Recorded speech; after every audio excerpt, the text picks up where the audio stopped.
Ma Ratnaprabha, ma not necessarily there's no current also, no issues. Power manifestation will happen just the same. Actually, in Gurukul, whenever we used to do the power of the third eye, especially, we would like it more if it's darker because the third eye gets more active when you're not using the two eyes. Can have everyone do Ma Jiana and Ramasamy, Manada Yoga Priya. You can also do the power manifestation. Connect to a partner and do the power manifestation.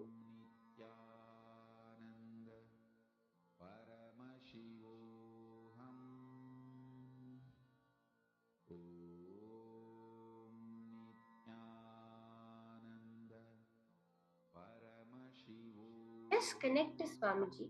In that space of oneness with Swamiji, whatever appears in your third eye.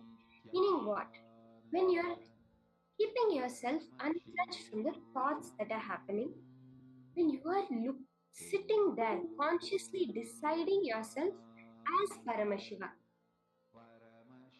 at that moment, whatever appears in your third eye, just reveal it exactly like that to your partner.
can all relax, share whatever you are able to see with your partner.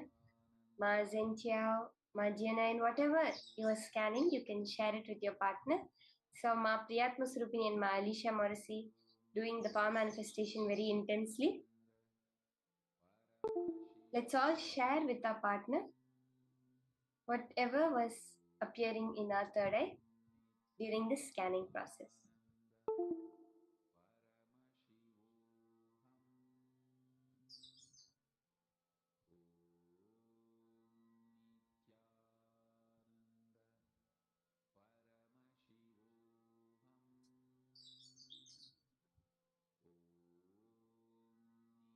How many of us manifested?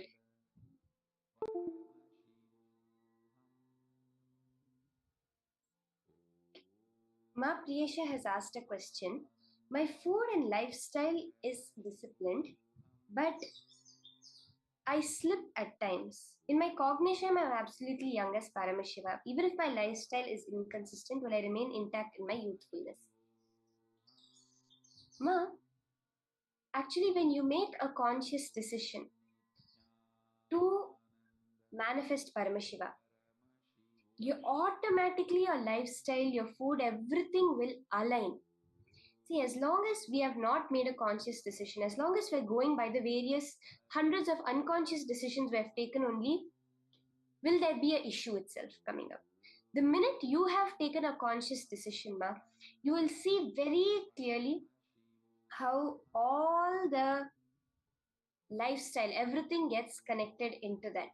So I think you had asked this question some time before, but I just wanted to answer this where when you make a conscious decision, that's all matters, because Swamiji says your conscious visualization, your conscious will is highly revered in the cosmos. For anything, whether it's health, wealth, anything, when you make a conscious decision, you say, I am Paramashiva. Whether or not I have experienced it, when Swamiji is telling me I am Paramashiva, he is right. From that confidence, when you take the conscious decision, then automatically everything just changes in your life. Everything will automatically align to that decision. Now we're going to be entering into a very beautiful session about Kayakalpa. Swamiji says Kayakalpa is the science which was given to Agastya. When with his power manifestation, he started reviving all the dead people. So then Paramashiva came to him and said, no, you don't do this. I will give you the science of how to live forever. And gave this Kayakalpa science to Agastya. This is the science of immortality. Okay? This Swamiji says the science of Kayakalpa is when you're able to play with the strong nuclear force in nature. Let's now listen to this from Swamiji himself.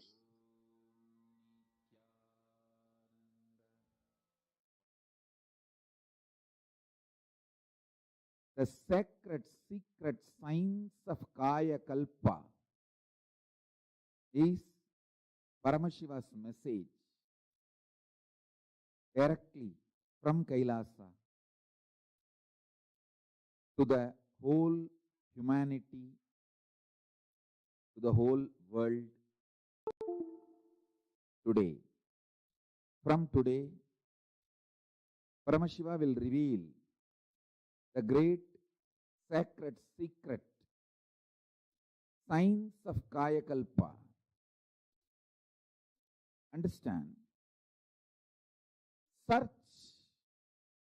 for healthy life, long life, healthy long life was done by human beings from time immemorial. Through their seeking, research, experiences, expertise, human beings have discovered many things to have long, healthy life in various civilizations. In Saraswati civilization, in Ganges civilization, in Hindu civilization, in African civilizations, in Egyptian civilizations, in various civilizations, Lot of things were invented, discovered, reinvented, rediscovered. First and foremost, let's bow down to Ganapati, who is the manifestation, the greatest manifestation of Paramashiva.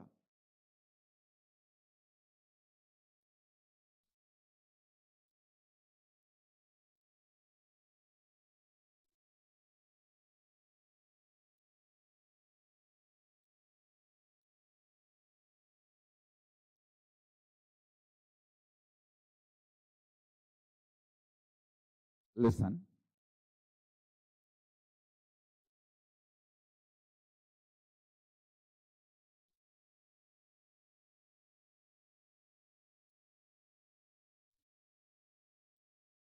Out of your consciousness, you 3D printed, consciously 3D printed this physical structure, Annamaya Kosha, breathing structure, Pranamaya Kosha, mental structure, Manomaya Kosha, cognition structure, Vijnanamaya Kosha,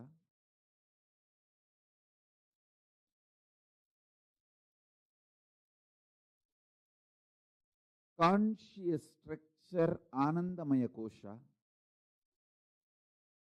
from your superconsciousness, from your core, Paramashiva himself.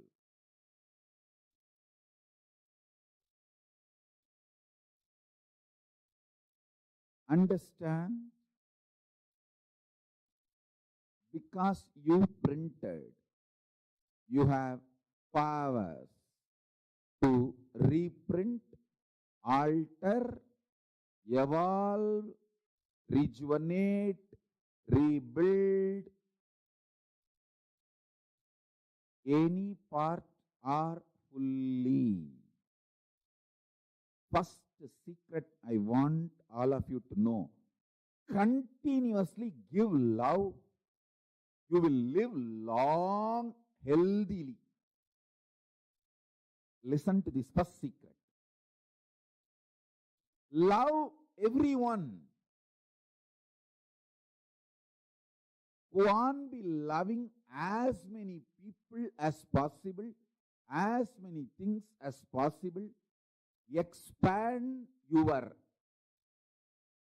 zone of love.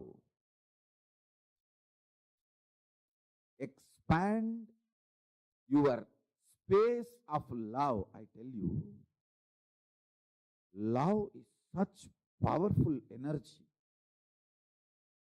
When you give the smile and love,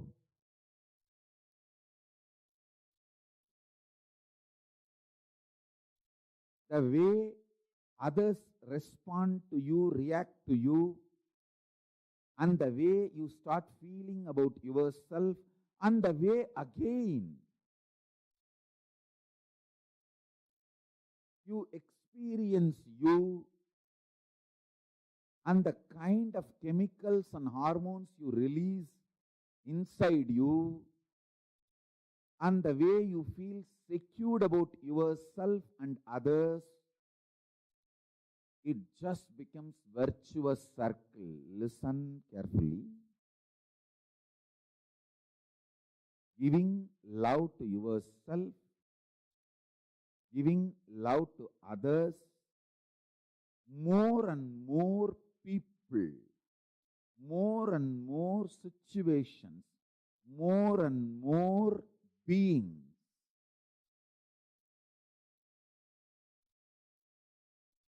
Giving love,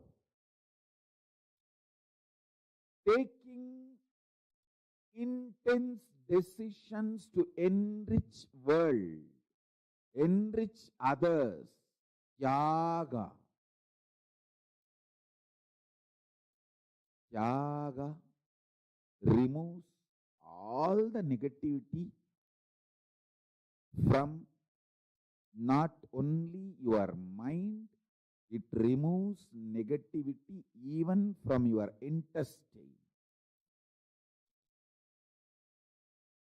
The parasites, microbes from your intestine gets clean. Gets clean. When you start smiling at people, loving people, giving security to people, making people feel secured about you, with you, around you,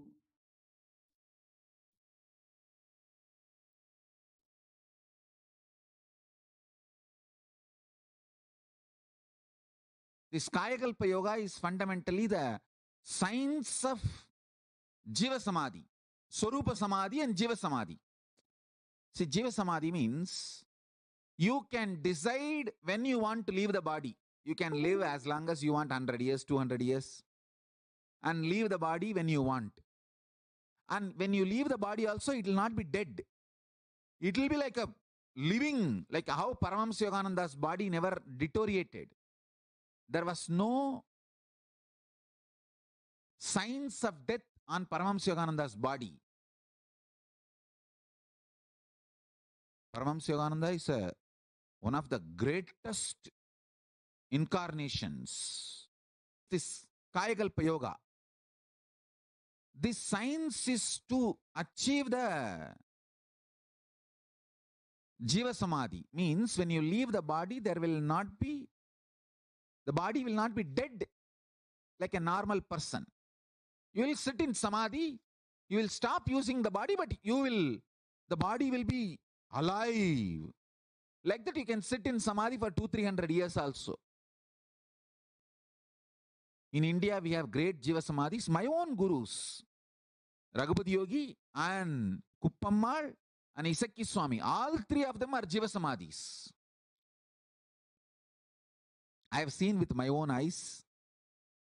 Isakki Swami, after he left the body, 3 days after that, we took the body, and when we were putting him in the Samadhi, just automatically his legs got folded and got into Padmasana.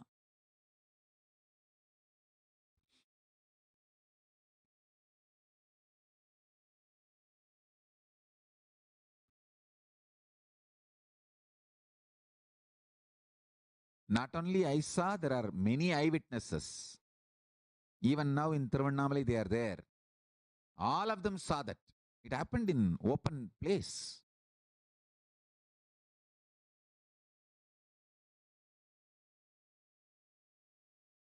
Body which is used intensely remains healthy. Internal organs which is active intensely remains healthy and continues to function long. Mind which remains sincere continues to be focused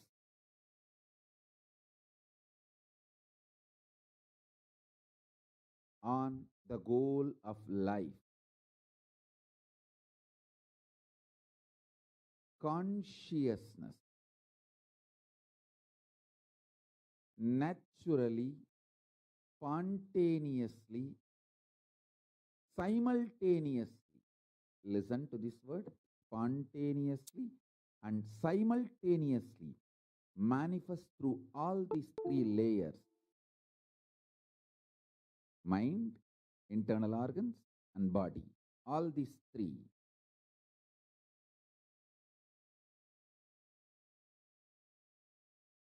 When they remain sincere.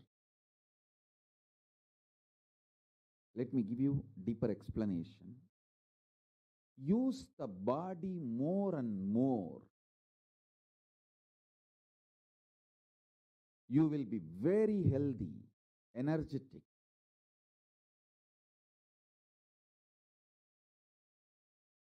Use the internal organs more and more. Every time when you fast, all the internal organs of your body starts working. Every time you fast for 24 hours, the whole system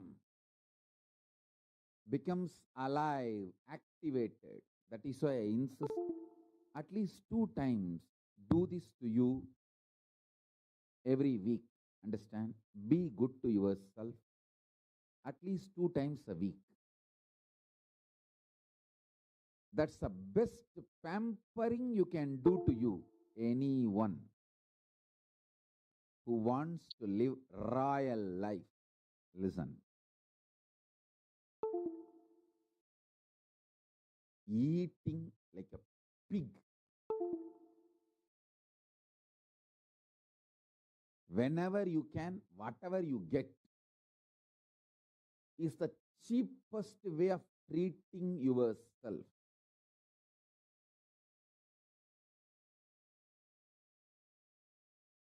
Listen.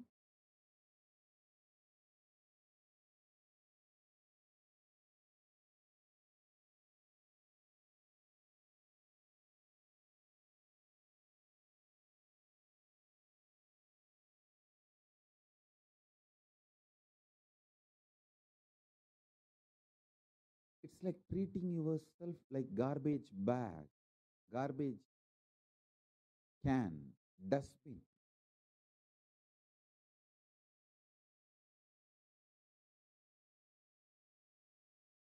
Once in a week, treat yourself good.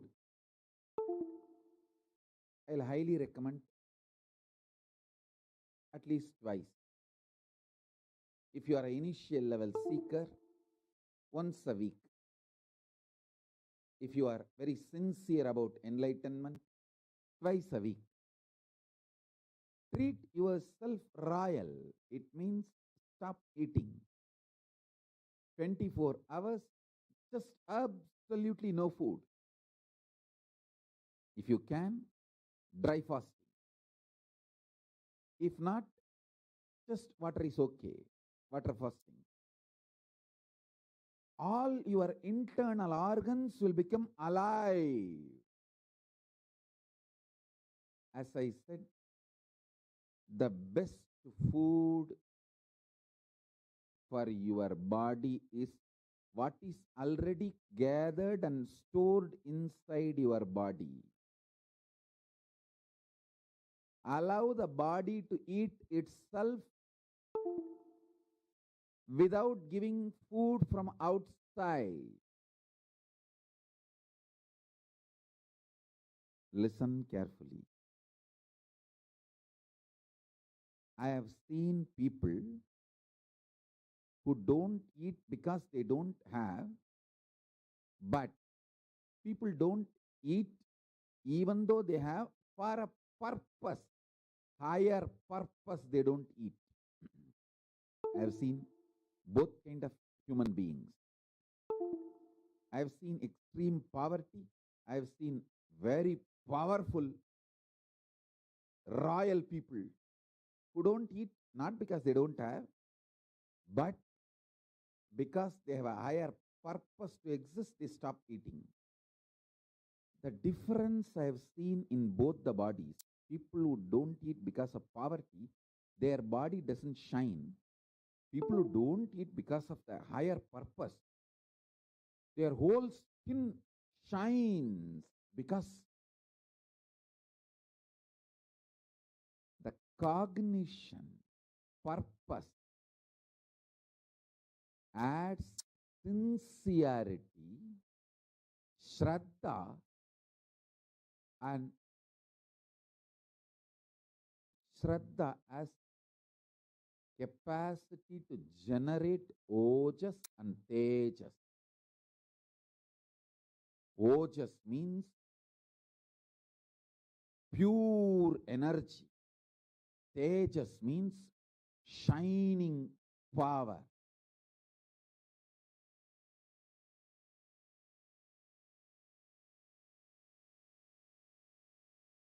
I am actually giving you the secret science of Kayakalpa. The food, when it is physical,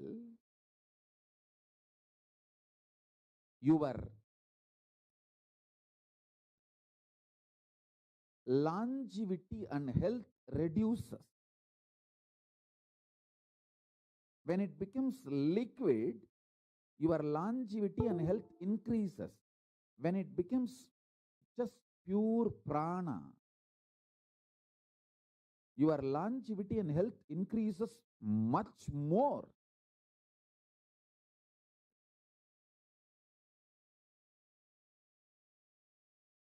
This Mauna Swami, he used to sit in that Ilippai tree breathing space.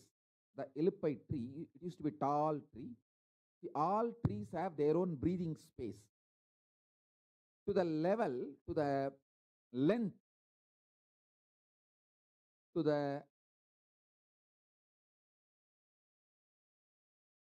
circumference, they spread their flower, fruit smell is their breathing space.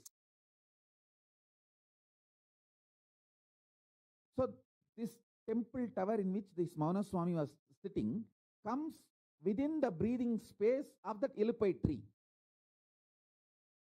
So when he sits there and does his pranayama, that Ilippai tree's smell, breathing space, goes into his body, his internal organs receive glucose, sugar, directly just from the prana without taking any white sugar, brown sugar, anything from external source. I tell you, just if you do the detox properly, cleanse all the parasites and microbes,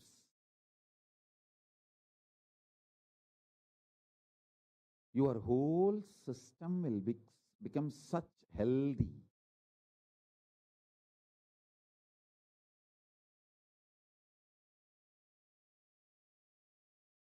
Arunagiri Yogeshwara has given me a very sacred secret about biochemistry of Turiyatita. Listen. Rasavada, alchemistry science mapped to your body is biochemistry science. Biochemistry of Paramashivatva. I'll repeat these words in Tamil because I heard it in Tamil from him. Kabam uyir kabadappa kolayarukka uyir kolayarum. It means the kaba energy, kava component of the Vada Pitta Kapha doshas.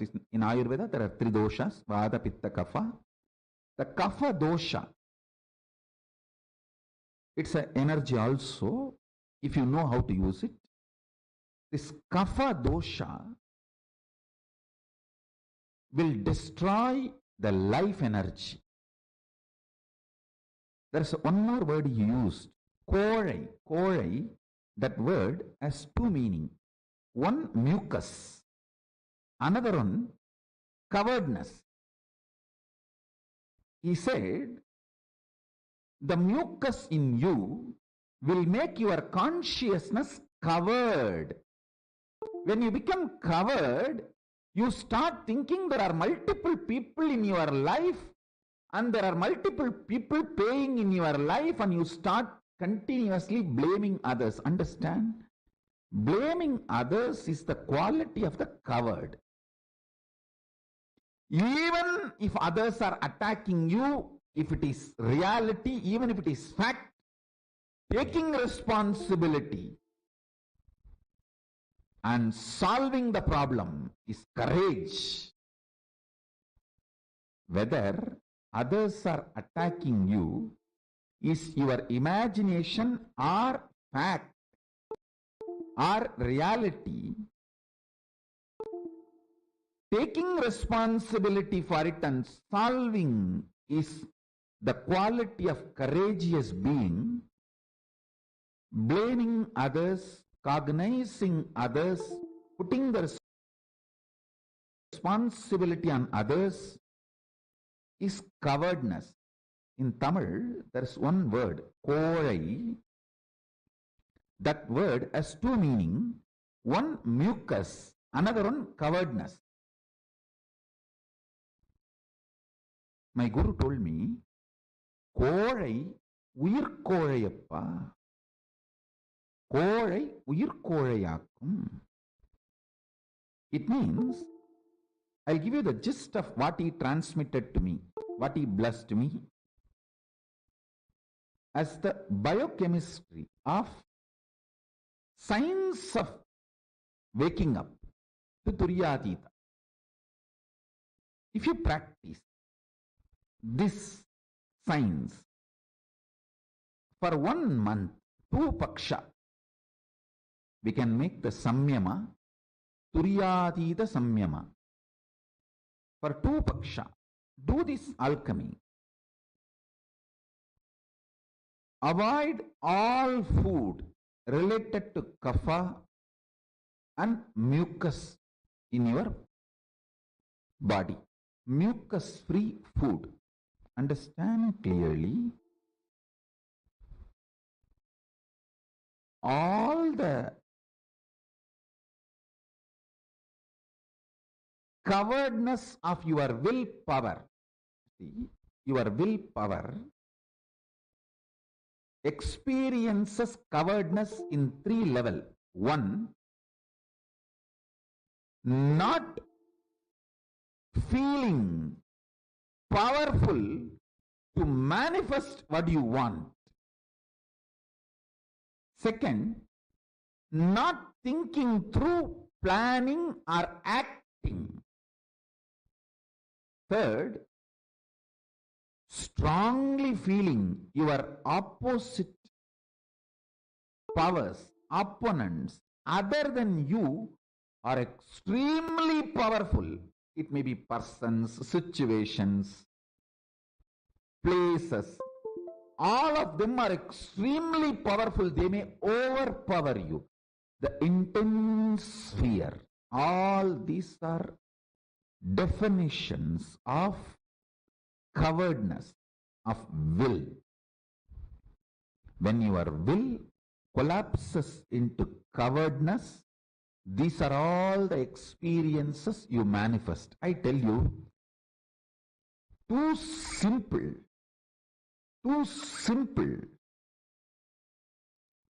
Change your biochemistry, the whole problem will be solved. I have seen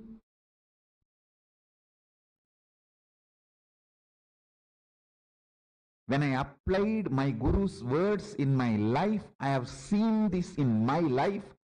Whenever my disciples obeyed me and used these methods and techniques, I have seen them going through amazing transformation. You can make it like a Pauranami to Pauranami or Amavasya to Amavasya.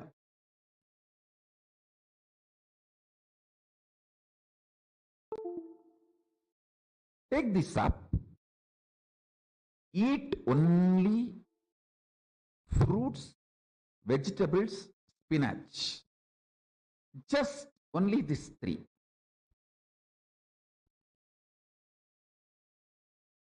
No grain, no animal products like a milk or honey, nothing else. Just these three. Fruits. All fruits okay. All vegetables okay. All spinach okay. 1 month, just this diet.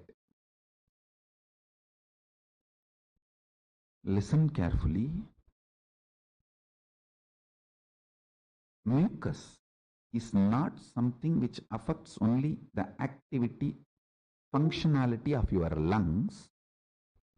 It goes and settles even in other vital organs and starts making the fat accumulation, inflammation.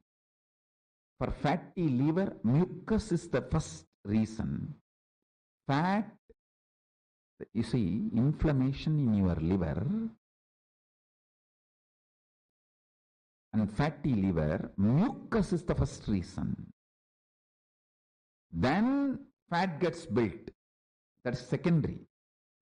I have a very powerful natural recipe to cleanse all the inflammation, mucus, kapha from your body. Just take 5 pieces of garlic and 1/4 spoon turmeric powder, all organic. 1/2 spoon jeera. I can project this recipe. I am projecting this recipe. 5 parts of garlic, 1/4 spoon of turmeric, 1/2 teaspoon jeera. Boil in water. Crush all ingredients in mortar and pestle and drink at night. It can really detox you. I will say this is one of the nectar for Kayakalpa.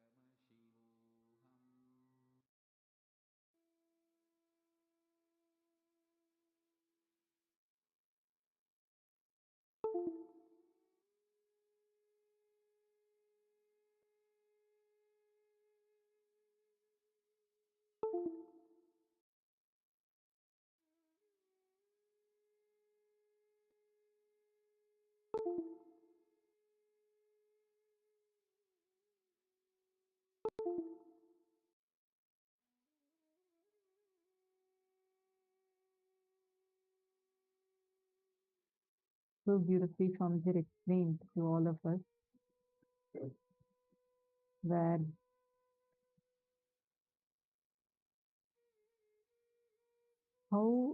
what is Kayakalpa? What is the science of Kayakalpa?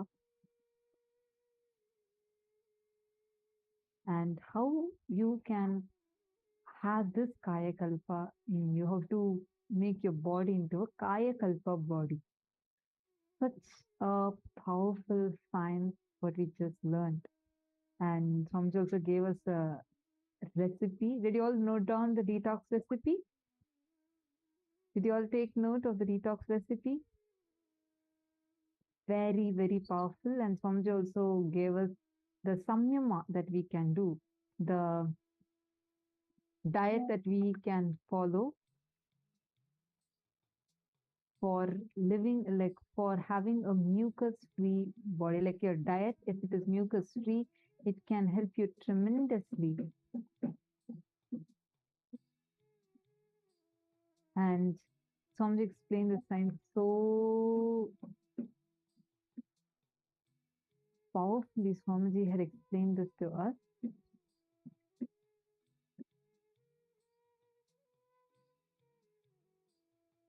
See, out of your consciousness, from your super consciousness, from your core, Paramashiva himself, you 3D printed, consciously 3D printed your physical structure, Annamaya Kosha, breathing structure, Pranamaya Kosha, mental structure, Manonmaya Kosha, cognition structure, Vijnanamaya Kosha, conscious structure, Anandamaya Kosha. Because you print it, you have the powers to reprint, alter, evolve, rejuvenate, build any part,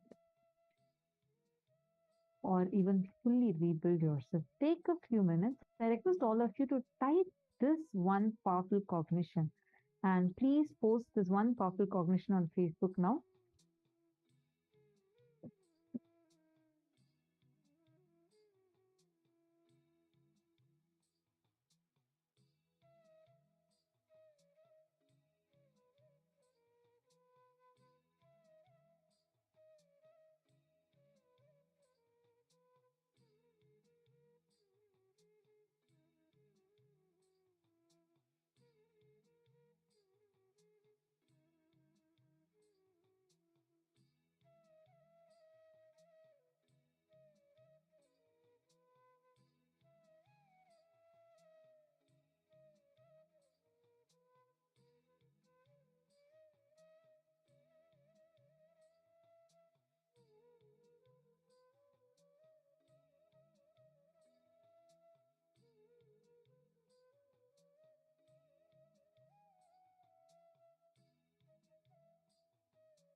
Hope all of you have written down now. See, Kayakalpa Yoga, science to achieve Jiva Samadhi means you have the power to live as long as you want. 100 years, 200 years, how many ever years you want, how many ever number of years you want to live, you will have the power to live it. Understand, when you leave the body also, it will not be like dead. It will not, your body will not rot. It will not deteriorate, like get destroyed. Instead, you will just, your body will be like a flower even after you leave the body. The power, Kaya Kalpa, it's a physical power. The principle of Kaya Kalpa is when your intake becomes subtler and subtler, the availability becomes eternal. When your food is solid, it will not be available all the time. And the digestion and excretion is a big job.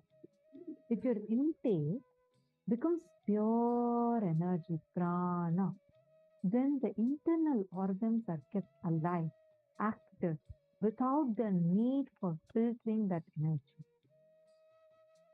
How many of you are understanding this? We actually have a very powerful samyama called as the Nirahara Samyama,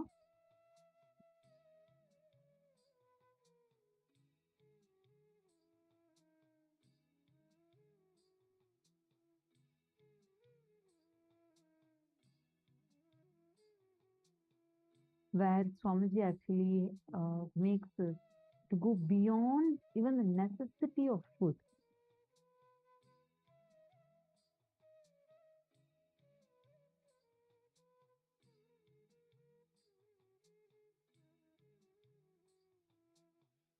Like how plants, right, during the using the photosynthesis process, they all can create food for themselves.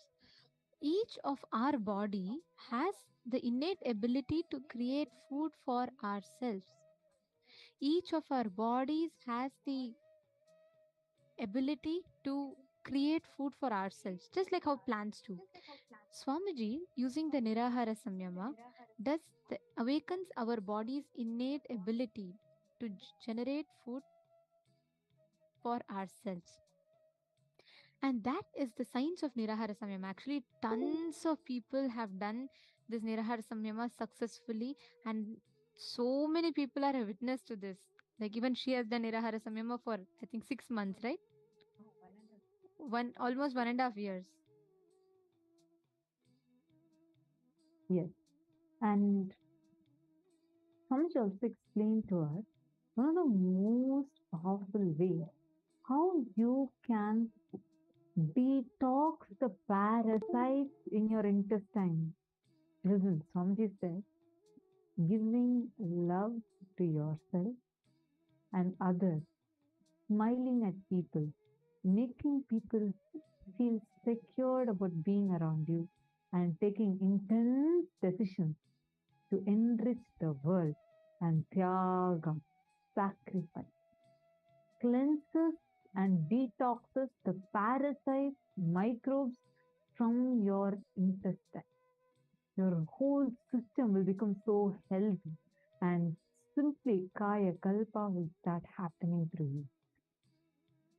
Again, this is another very powerful cognition. I request all of you to take a few minutes and type down this one cognition. I request all of you to do this. Is such, see, understand. Many times you feel like just a smile, just me smiling can do a difference. Yes, your one smile, you will just be looking and smiling. But understand it has an impact on your very intestine. Who all want to have a healthy body, like a really healthy body. And now I see so many of you widely starting to smile. Okay, good decision. Understand? See, the moment just being loving. Take a moment. I request all of you to type every single word that Swamiji has told here. Type it and post it. Come on, take a few minutes. Quickly start typing this.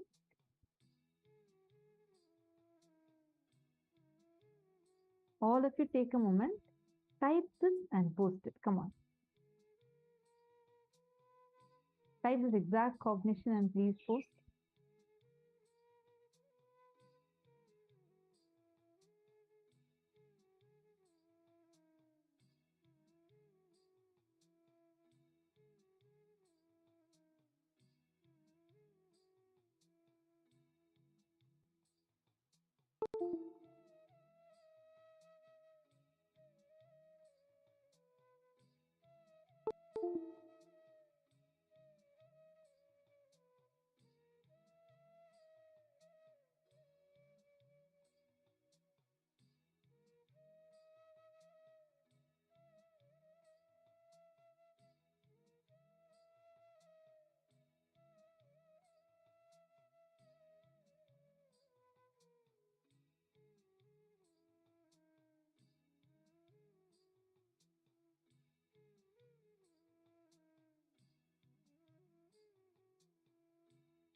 Nithyanandam,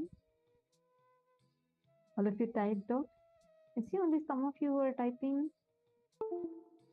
All others, please type it out. It's a very important cognition.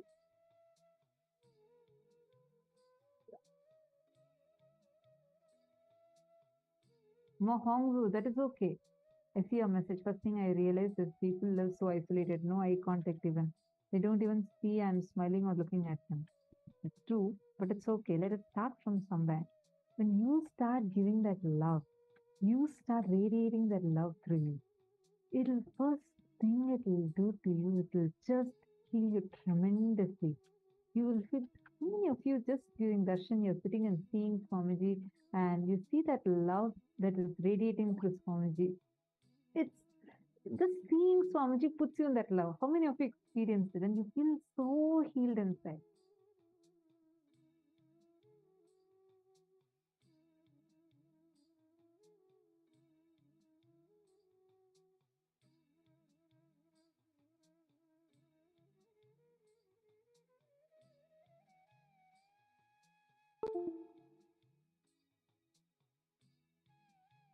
Nithyanandam, Ma Kitty, Nithyanandam, nice to have you here.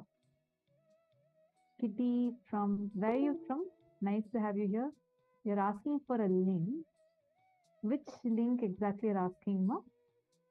I request you to, if you could just please let me know. I see you're asking heartfelt link. If you could tell me specifically, definitely our team would immediately share that link with you, Ma.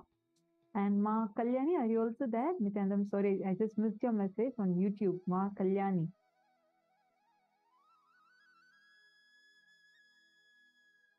The contribution link, Ma Kitty, definitely we will share that with you.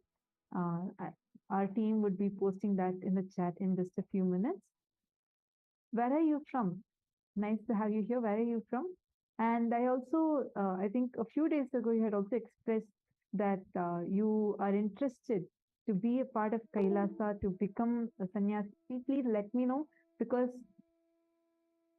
we can immediately send you the link where you could sign up for that also. So kindly do let me know about that. And where are you from? Ma Kalyani K from YouTube. You have asked a question. Please help me to come out of past thoughts. The completion process that we do helps a lot in coming out of the past thoughts and past memories.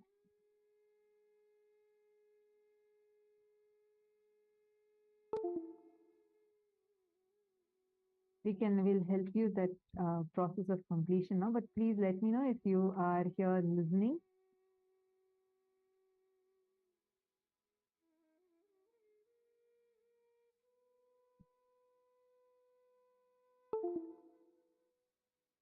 Mahongsu said, I know it's just for realization, but it's a good practice. It feels much more energy and power. Absolutely.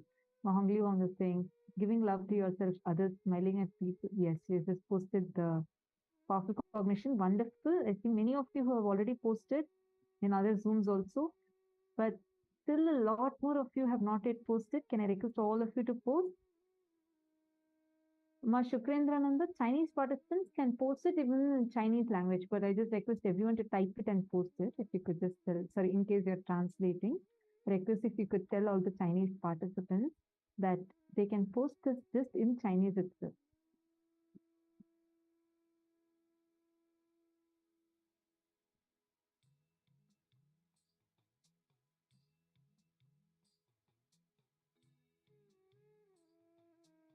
The link is the contribution link. Markiti, the contribution link is events.kailasa.org/payment. So that is the link. You can go to that link and make your offering. Events.kailasa.org/payment.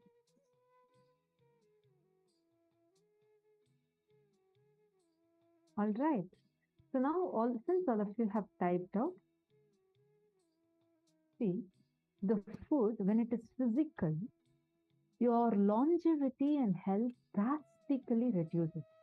When it becomes a liquid, your longevity and health increase. When it becomes just pure prana, your longevity and health increases way much more. Actually, Swamiji says this is the very way how Swamiji is one of Swamiji's gurus, Mauna Swami, with whom Swamiji explored the science of Kayakalpa as a child. He used to sit under the Ilippai tree. It's called as Ilippai Maram in Tamil. All trees have their own breathing space where they spread their fruits and smell. So until the place where a tree's flowers or its fruit smell or its fragrance, like the tree's smell reaches, it's called as the breathing space of that tree. So he used to sit in the breathing space of an Ilippai tree, Ilippai Maram, and all the trees had their own breathing space, and the temple tower in which Mauna Swami used to sit comes within the breathing space of the Ilippai tree. So when he sits there and does his pranayama, that Ilippai tree's smell, breathing space goes into his body. His internal organs receive glucose, sugar directly from that prana. Understand? Without taking any form of sugar, no honey, no sugar, no brown sugar, nothing. Without taking anything from external source, just by inhaling this prana of the tree, he used to empower his internal organs, energize his internal organs with the required amount of glucose. Wow, what an advanced science.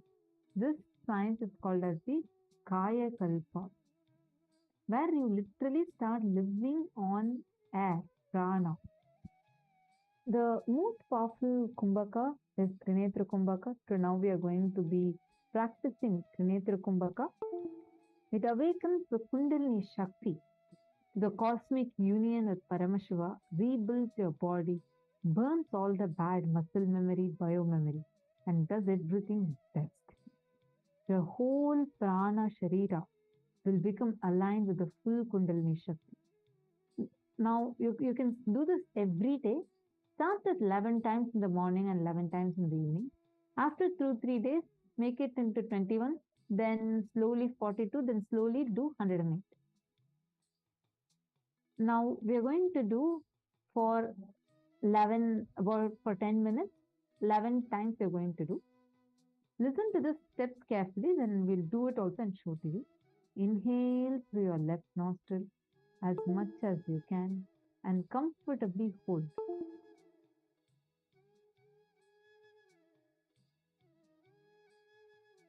Going to first inhale through the left nostril as long as you can and as comfortably as you can, and hold both the nostrils without exhaling. You're not going to exhale. Okay, you're going to inhale and hold it. Next, you're going to inhale through the right nostril. You're not going to exhale this air out. You're inhaling and holding. And inhale without exhaling. Inhale through the right nostril and hold. And inhale through both the nostrils.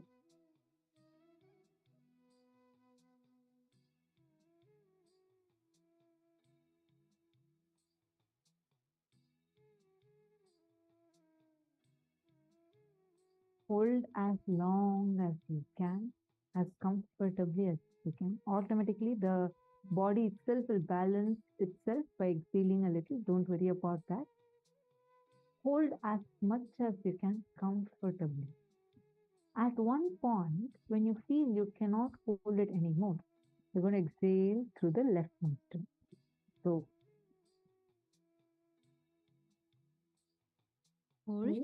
Hold as long as you can without exhaling. Now inhale through the right nostril and hold without exhaling. Hold as long as you're comfortable. Now inhale through both the nostrils without exhaling and hold for as long as you can. And exhale through the left nostril. This is one cycle. so like this, you're going to do 11 cycles. Are all of you clear? You're going to do this whole cycle 11 times. We're going to project the steps also for all of you, and all of you are going to be doing this process. Please start.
The same space, let us all enter into the next session.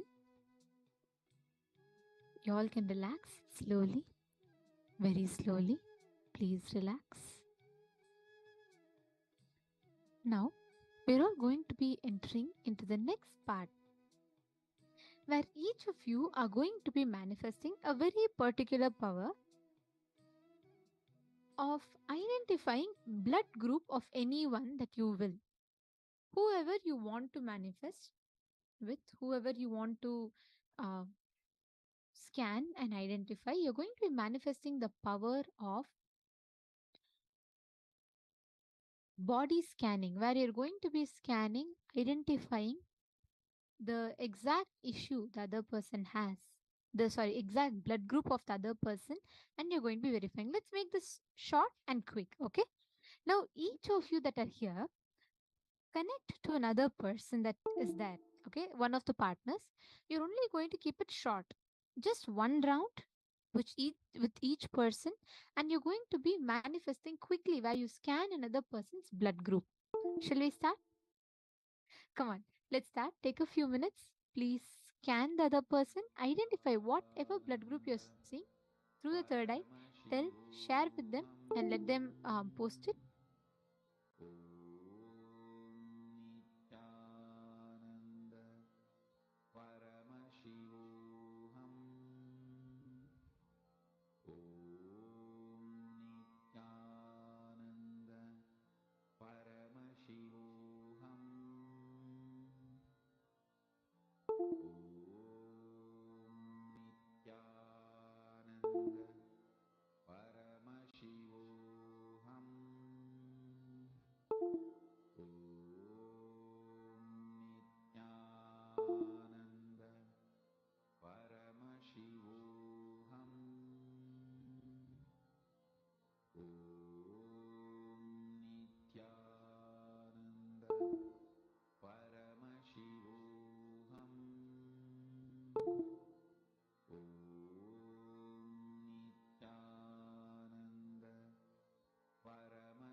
spiritual lullaby for Samadhi, and Suprabhatam, wake up call, wake up song for Paramashivam. This Mahavagya is spiritual lullaby for you to fall into Samadhi. Suprabhatam, wake up song for Paramashiva to wake up in you. Just remember this one powerful cognition. This Mahavagya puts me in Samadhi. This is spiritual lullaby for Samadhi, and Suprabhatam, wake up song for Paramashiva in me. For Paramashiva to manifest. With this one spiritual powerful cognition, chant this Mahavagya.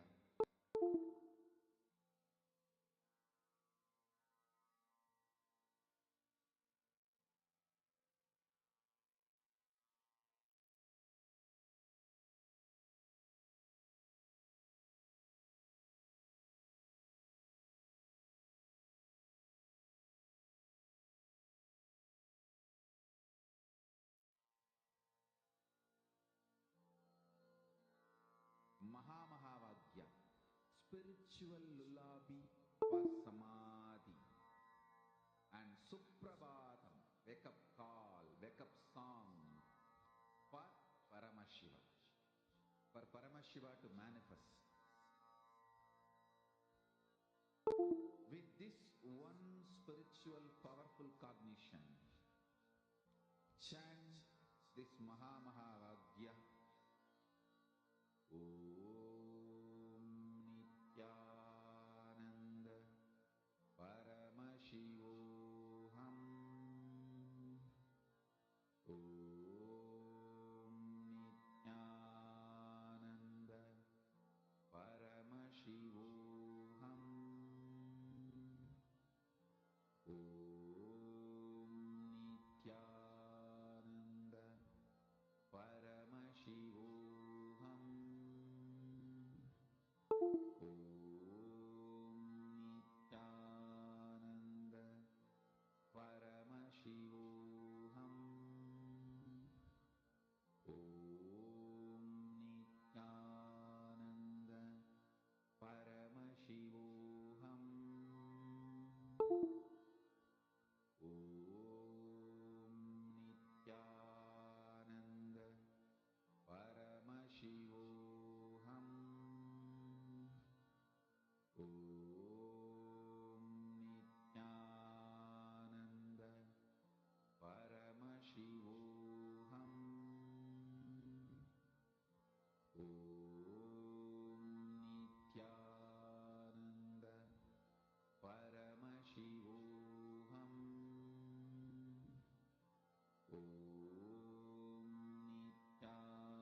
Nithyanandam, now as all of you have finished manifesting, let's move to the next and a very important session for today's initiation, where we're going to learn about the technology of spiritual healing. Understand? You have 7 major energy centers. About these 7 major energy centers, almost all religions talk. The 8th energy center, where all these 7 merge, become one with, is what is Anandagandha. That is why I say it is not even a separate chakra, it is a space, source of superconscious energy, where the matter comes in direct contact with consciousness, where the consciousness is directly touching the matter.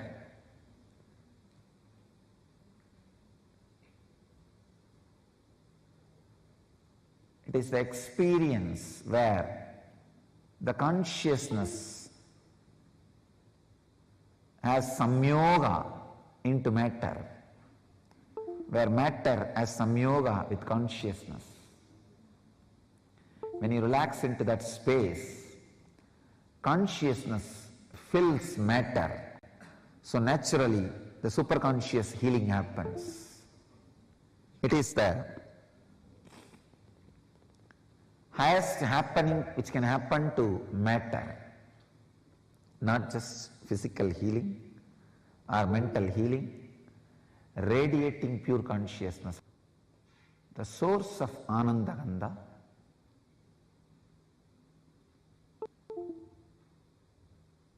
which is source of spiritual superconscious healing, is the ultimate science towards enlightenment, not just physical healing or mental healing. Physical healing also happens because your very DNA structure gets re-altered when you relax into superconscious state. The other day I was reading a book, The Biology of Belief. A great scientist who has done a great service to spiritual tradition.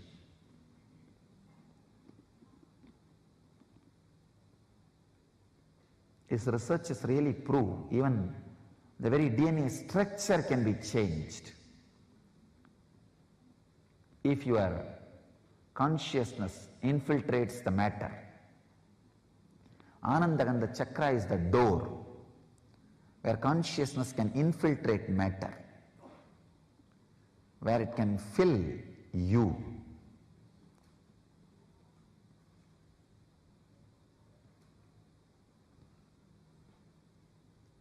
Where it can give you the extraordinary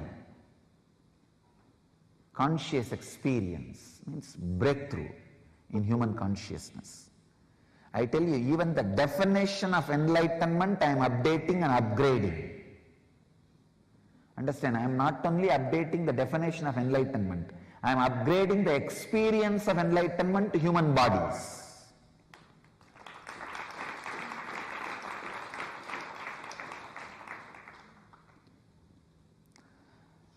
The possibility, the highest possibility which can be experienced in human body, even that highest possibility is being raised.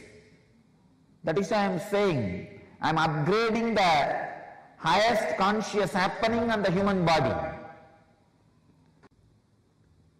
I am breaking the very consciousness on which they are standing. I am giving a breakthrough to the whole human consciousness.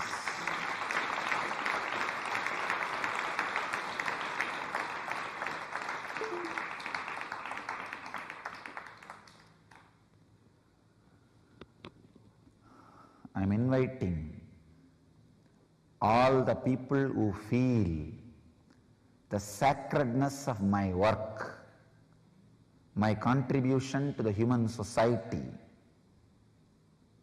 to drop small differences, to drop all these petty ideas, one or two if you carry and gather together to spread this science to the world and protect it without being extincted, destroyed by these unconscious groups, establishments.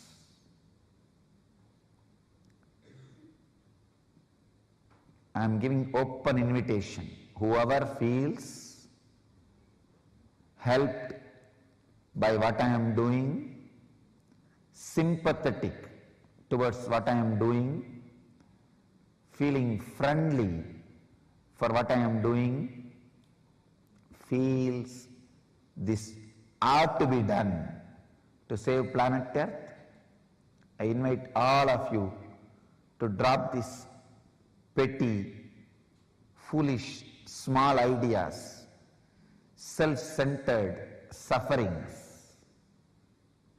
If you are self-centered constantly, you will create suffering for you. Drop all those foolish things.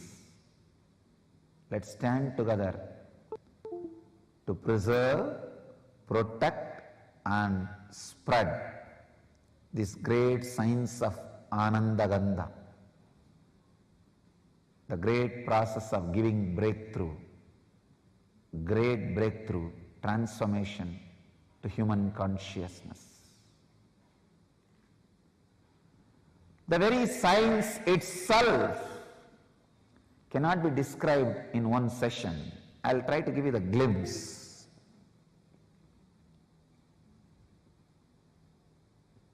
The higher you move in your chakras, the more subtle you become. The subtlest possible chakra is Anandagandha chakra, where you are no more ordinary human and just disappeared into the extraordinary superconsciousness.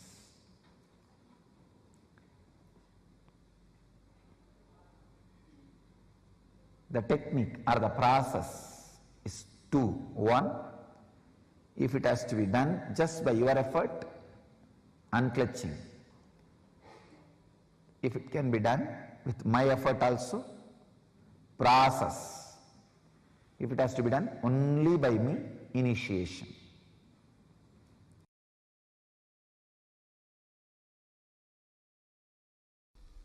Please understand, we are always taught genes are responsible for our diseases. No, it's not true. Even your DNA is not responsible. The quality of your consciousness is responsible. The quality of consciousness can directly change DNA. Asan Church very beautifully proves even the persistent diseases handed over to you by the previous generations, like cancer, sugar, blood pressure, heart diseases, even they can be just altered, changed, transformed by the quality of your consciousness.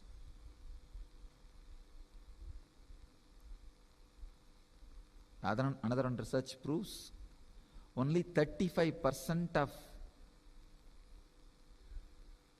your DNA is responsible, only 35% for what you are, who you are, how you are, and all the major factors like your longevity, disease, health and everything, only 35%.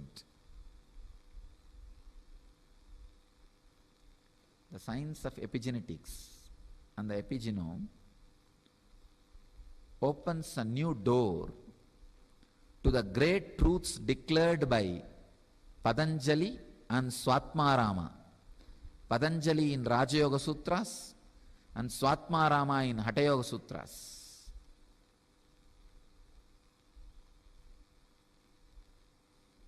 Shiva Sutras says very clearly, the man who is in perfect health just by his nisangalpa, means the intentionless consciousness, can transmit that to a human being or any being. That is what is exactly the science of healing.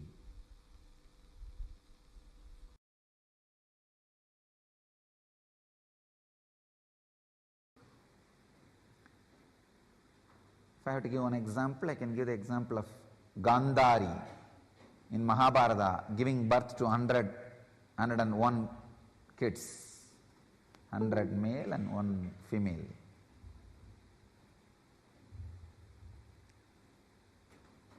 She got aborted. The rishi saw the flesh and really felt bad for the mother. Mother was unconsolable. So he makes 100 pots filled with ghee and different herbs, and the stem cell,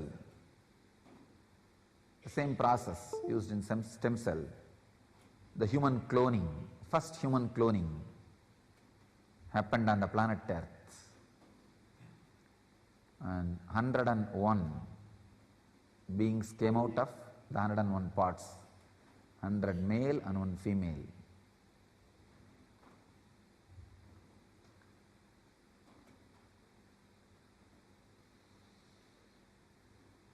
And there are hundreds of other proofs how the science of stem cells was used. Understand? In body, 2 things. One, stem cell production. Second, early stem cell production means a different quality of stem cell which becomes part of the body, organs of the body. Same way in the cosmos, 2 things are happening. One, creation of different planets. Second, creation of a space where life can exist.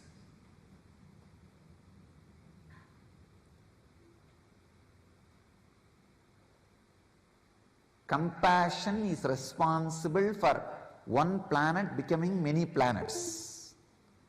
Let me enjoy myself. That mood is responsible for creating a space where life can happen. I can say at least few million spaces exist in the cosmos where life is existing. Where life is existing. Same way, in the microcosm, in the body, for stem cell to become many, the reason is bhakti, the devotion. Second thing, how the early stem cell production happens. The stem cells which become part of your organs. I saw surrender. Surrender is nothing but the devotion which became part of your biomemory. The stabilized devotion is surrender. Surrender means, see, devotion means where you and the person or the object or the space to which you are devoted, both exist. But in surrender, you say, let you exist, that's enough. Nothing else is required. I am so happy to dissolve in you. Just be lost in the sweetness which happens in my mouth when I remember you. I am ready to lose myself in that sweetness, in that joy, in that taste. Surrender makes early stem cells which becomes part of your organs.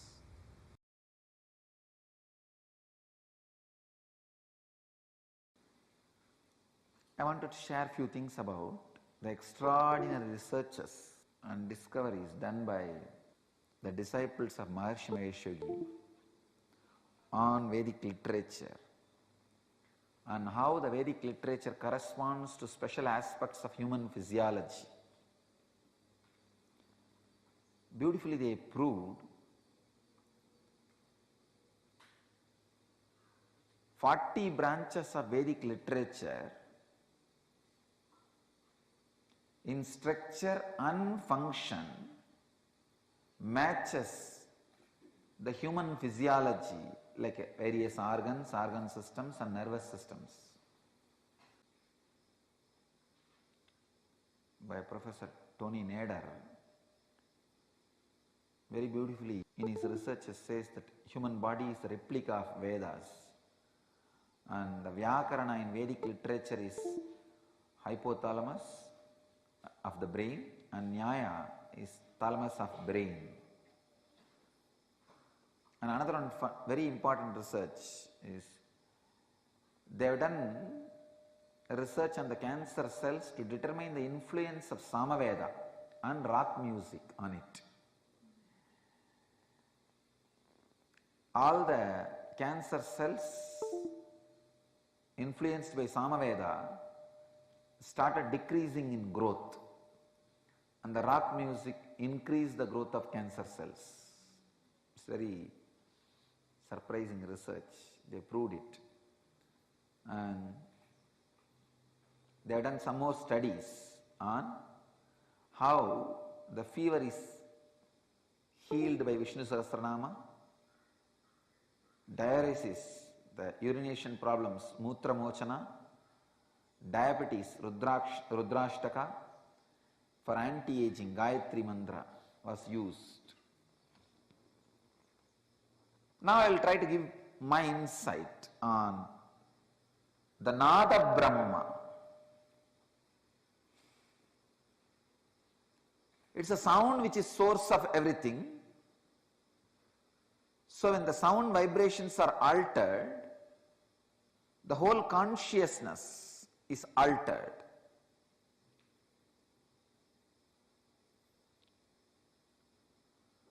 The reflection of consciousness in your body, mind and brain is altered. When the reflection of your consciousness on the body, mind and brain is altered, the physiology of the body, mind and brain gets altered. Please understand, when I say physiology of a mind, I mean mind does have a physiology. It has a clear structure.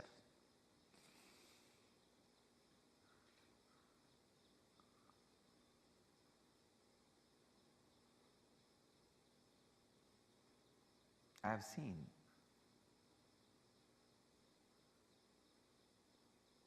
Raghupati Yogi, my yoga master,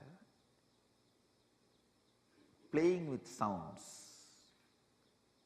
He will take a stone and create a sound, like as if that stone is hit by a hammer. That stone will become two pieces. It will become pieces. The same way iron rope.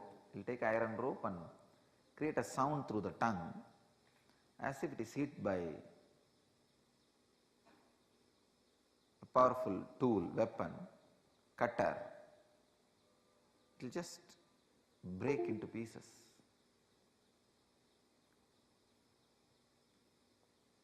And it will create a sound like throwing a stone. The bird from the tree will fall.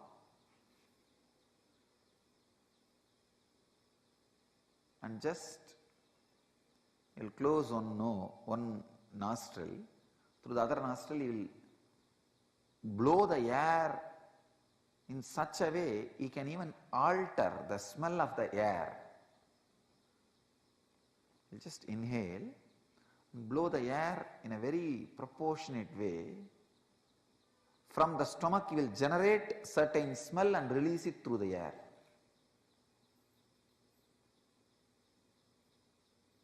I have seen. He used to make Siddha medicines also, for which he needs snake venom, snake poison. So he will just do some kind of a pranayam, create a sound and release a particular smell through the nose. The snakes will automatically come near him as if they are in the sexual orgasm. When the snakes get into the intercourse, two snakes, they will roll on the ground and they will move just by rolling. Only if you have seen, if you are from Indian village and seen, you will understand what I am talking. They will not move like a normal way. They will be rolling on the ground, unmoving. They will completely be rolling, unmoving. I have seen the snakes getting into that kind of an orgasmic mood just by the smell. Just by the smell he releases, they will get into that mood and come towards him as if they are in that ecstasy. And all he will do is he will have a small cup, the stone cup, and he will take that snake and put the mouth and take the venom and release them. Just through sound, he will insert certain sound inside the body and create a smell from the body and release it through the nostrils. First you need to play with silence. Then automatically the whole science of playing with sound will be revealed to you. Playing with silence is the technique to achieve the state of playing with the sound.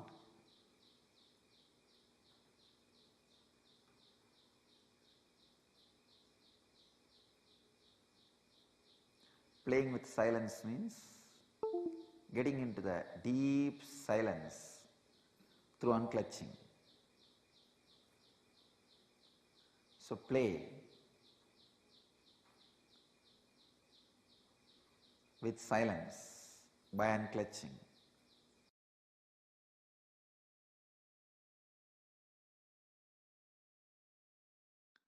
In quantum physics, there is a term entanglement. Means when one energy source entangles with another, they interfere with each other. This interference can be highly positive and transformative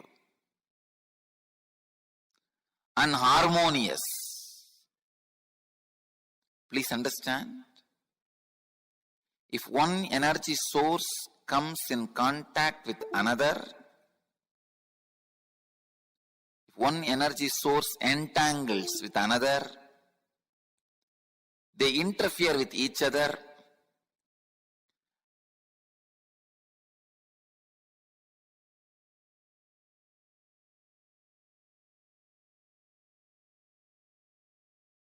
Beings. Please understand, entanglement affects human beings. There are thousands of examples for entanglement. If you have some 200 pendulum clocks put on one wall, the wall can be any length. It does not need to be within certain length. It can be like China wall, any length. If you have few hundred pendulum clocks, even if it is a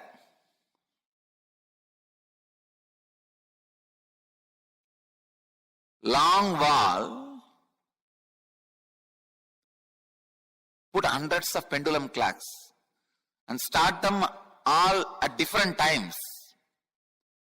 See, within next few minutes, all the pendulums will swing in synchronicity.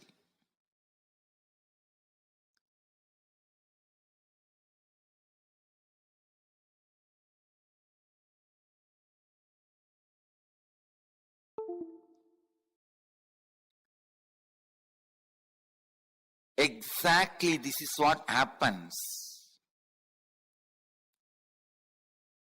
when you come in the breathing space of the healer.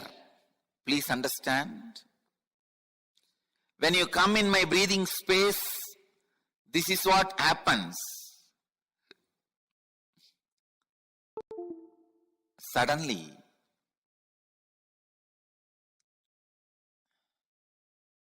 your mind gets entangled with my no mind. I wanted to tell you, entanglement is only in the thought level. If your mind entangles with my no mind, it is entanglement, thought level.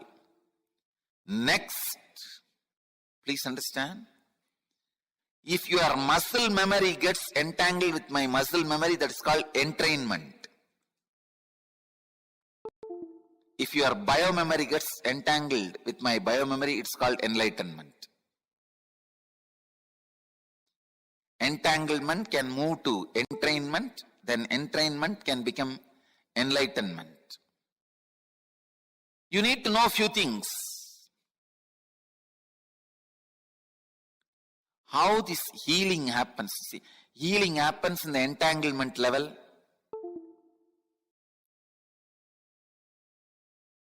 Kundalini awakening happens in the entrainment level.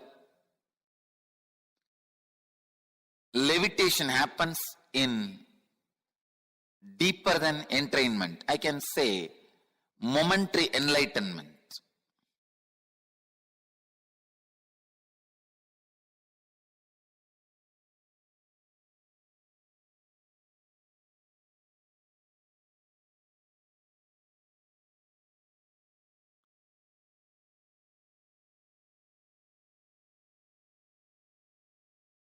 This is very important truth.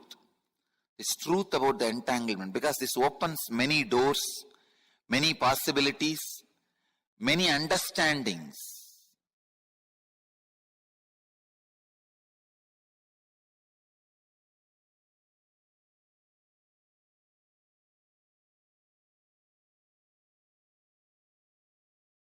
How I heal through healers?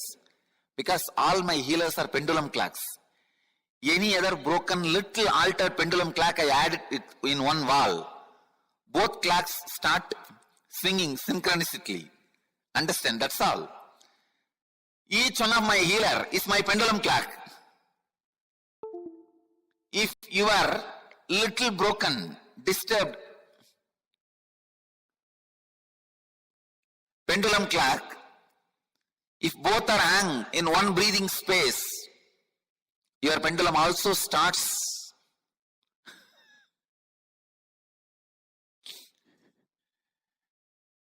vibrating, moving.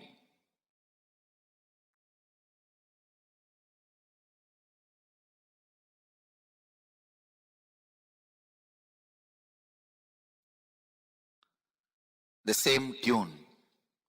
And a living practicing healer, please understand, living practicing healer is continuously in entanglement with me.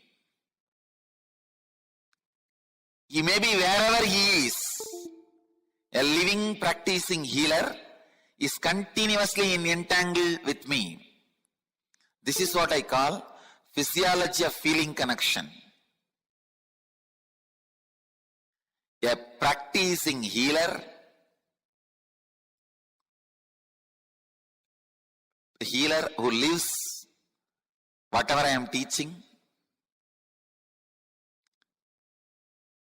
as long as he retains the feeling connection, the very physiology becomes different.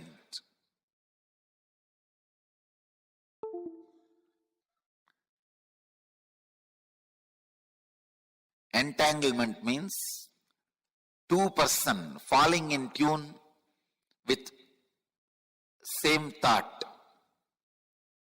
Entrainment means two persons falling in tune with the same idea. Enlightenment means two persons uniting beyond ideas.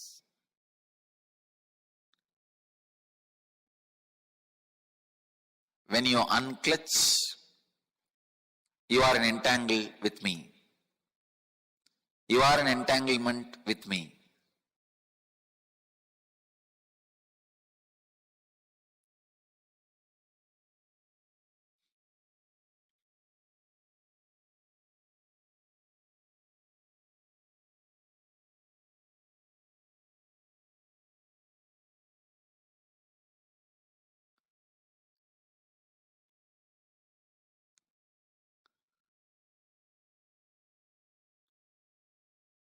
This again opens a huge door. Then is the thoughts of a healer going to affect us? I say yes. That is why I am telling you, go to a person only who is thoughtless and beyond mind. Do not receive healing from ordinary Reiki healers, this healers, that healers. No. Receive only from enlightened being. And all my healers, during the moment of healing, because they are entangled with me, they represent me, and it is equivalent to you receiving healing directly from me. You don't need to worry at all, doubt at all about my healers. Understand? This is the physiology of feeling connection. When you have a feeling connection, your very physiology is different. And feeling connection has its own physiology.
Nithyananda, how many of you understood the exact science of healing that Swamiji revealed just now?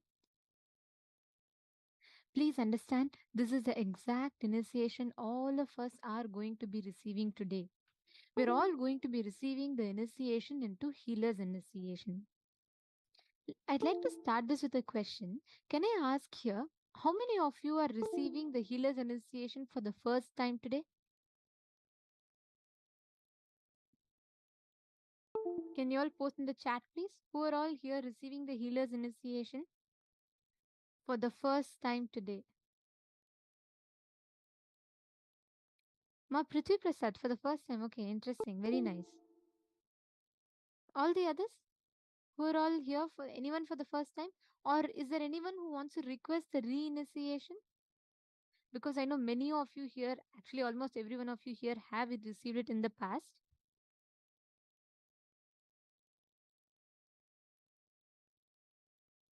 Okay.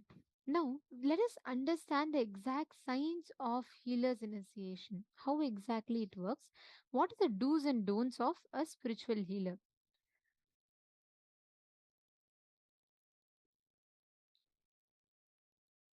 So, the first thing is there are two types of healing. Okay. One is healing yourself and healing others.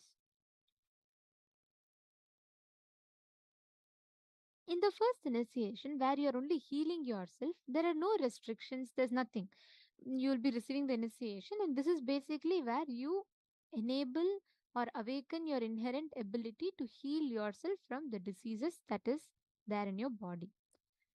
This is of the first kind. Now, the second type, the healing others, is the main initiation where Swamiji will be awakening your ability.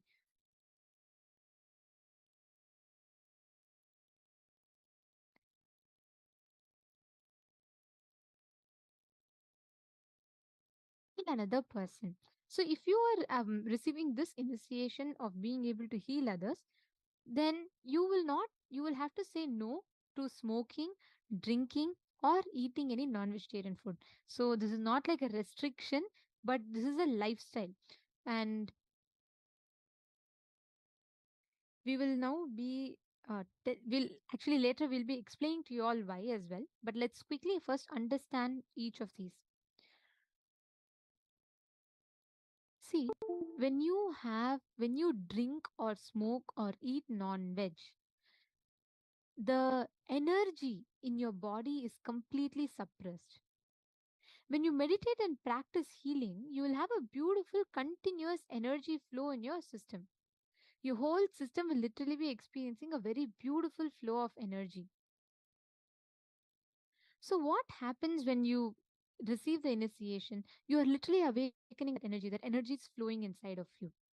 The moment you consume alcohol, the moment you smoke, what happens is that energy is completely suppressed. It is like there is high energy of Kundalini, the healer's initiation. There's the suppressive energy of alcohol and drugs or smoking or non-veg, which these two energies starts opposing each other. The high energy of meditation, the low energy of alcohol will start opposing each other. And this indulging in these habits or lifestyle creates a very low energy in your body. And also, please understand, eating non veg, it's like this: when you kill a hen, okay, it is not going to say, oh, thank you for killing me, let you have all the nutrients, be blissful, I will give you all the energy, I'll give you all the health. No, the hen that is dying is not going to bless you with all energy. It is not going to say, come on, thank you so much for eating me, enjoy, you'll get all nutrients. No, it is going to suffer, it is going to be in pain. Understand all the suffering, that stress that the chicken goes through. I'm not saying this in more mental pain, physically, the suffering that the hen goes through, that entire hormones being released, everything gets stored in the muscle. Moral value is one, but even scientifically, you killing another animal and when you eat it, the suffering that that animal goes through, that entire suffering is stored in the muscles of that animal. When you eat that food, when you eat the non veg, that suffering is transmitted into your system. How many of you are understanding this? How many of you are catching this? Please understand.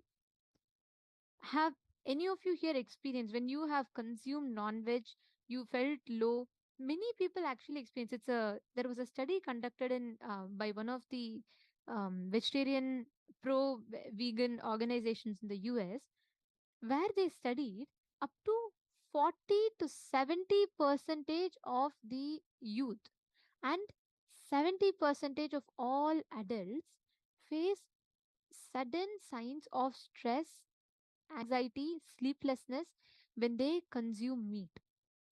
That is when the study was carried out, they found out that the moment they eat meat, their average lifespan is reduced, and there's so much of unnecessary stress that's added into their body.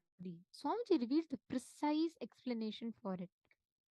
Have you all experienced whenever you get stressed? How many of you experience physical pain? Like sometimes you'll have the pain in your shoulders, you'll have headaches when you have like severely when you're stressed, and when you're afraid of something, you'll have butterflies in your stomach. How many of you have experienced all these? Put yes in the chat. Yes. Okay. Many of you have put yes. Listen very carefully. You all experience the physical impact of your psychological and emotional stress, right? Then imagine just normal stress itself, you have so much of physical and psychological and emotional reactions. The physical body reacts for all of these. Imagine when you're about to kill that animal, how it would be. That whole animal is literally storing that entire hormones in its body before leaving, and when we consume it, you will have the impact of that whole stress, that whole thing gets transmitted into your body. If you have not eaten non-vegetarian, Swamiji tells that's the best thing that you have done, because enlightenment is so much more easier. Just the damage that non-veg causes in the body, of course, alcohol, any of this. Understand? All of this non-veg enters into your system and transmits that suffering and pain in your body. That is why when you receive healer's initiation, you should not consume alcohol, meat, drugs, or any of these items. Next, the lifestyle of a healer. When you heal, this is a commitment you give by yourself to you. Do not suppress, do not fight with yourself. You know that you should understand. See, you should not be in restriction. You should not feel like, oh God, okay, I can't eat, I can't drink alcohol, I can't do anything. No, it's not a restriction imposed upon you. Please understand. Understand the right context and take the decision to not eat.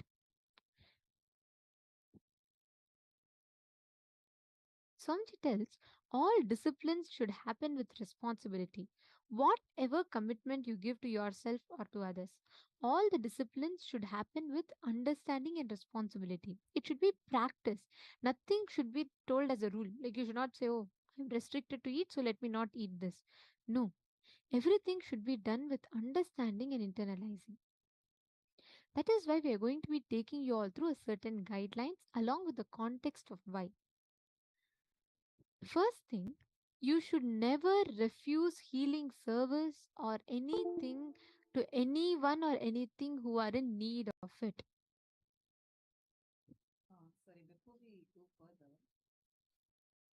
Sorry, before we go further, I see a question from Savita Kashyap who has asked, but we have also seen many folks who live up to 100 but had alcohol and smoked their whole life. Does the DNA play an impact? Savita Kashyap. Nithyanandam, so lovely to have you here.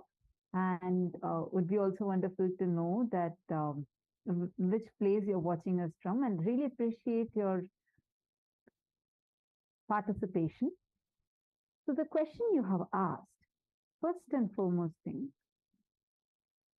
as Swamiji mentioned, 35% in our health and how long we live, in all of these, for almost 35%, the DNA plays a role. But the remaining full, almost 65%, it's with you. You have the conscious ability. It means your conscious way of life, your conscious way of how you hold yourself. All of these impact in the way how you are going to exist, how long you're going to exist, how, and that means you also have like an upper hand, meaning you can decide which genome you want to activate, which genome you don't want to activate. This science has become quite popular recently. It's called as epigenetics. You could Google about it. And the epigenome is a genome where it decides, literally it's something like on the genes, which decides which genes you want to turn it on or turn it off, and decides which part of your DNA gets activated. All right. But before this, you're asking a very important question. So, alcohol and smoking have uh, so you're saying, I've seen many folks who live up to 100 but had alcohol and smoked their whole life.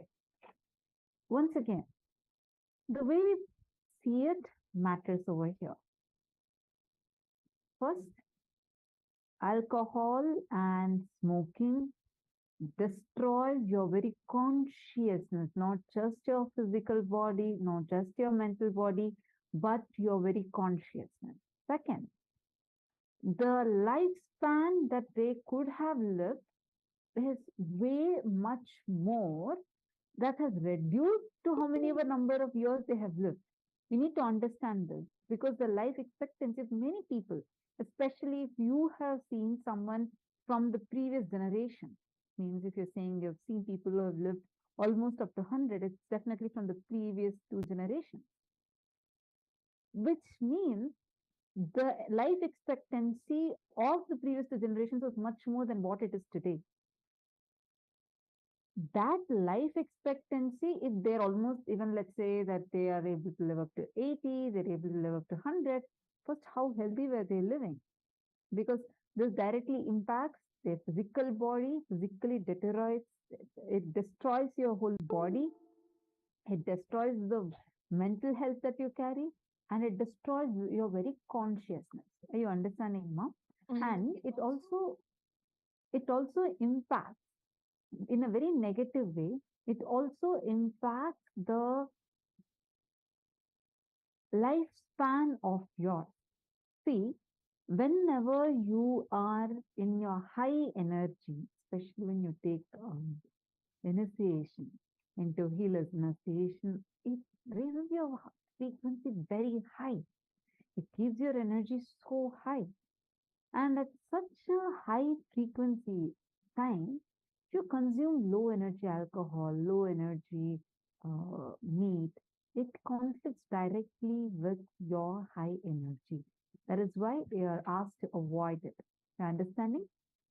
You can see the people that you're mentioning about, because definitely the lifespan reduces drastically.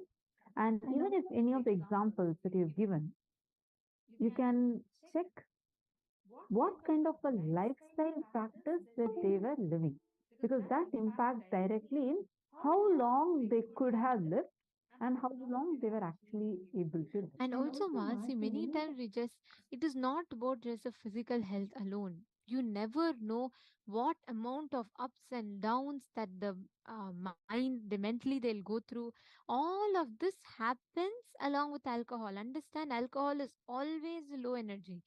There could have been other factors that might have contributed to their longevity, but it is not just not just the physically living longer, even the mental health, how they were, the the kind of ups and downs that their body goes through, the hormonal impacts, all this has an impact.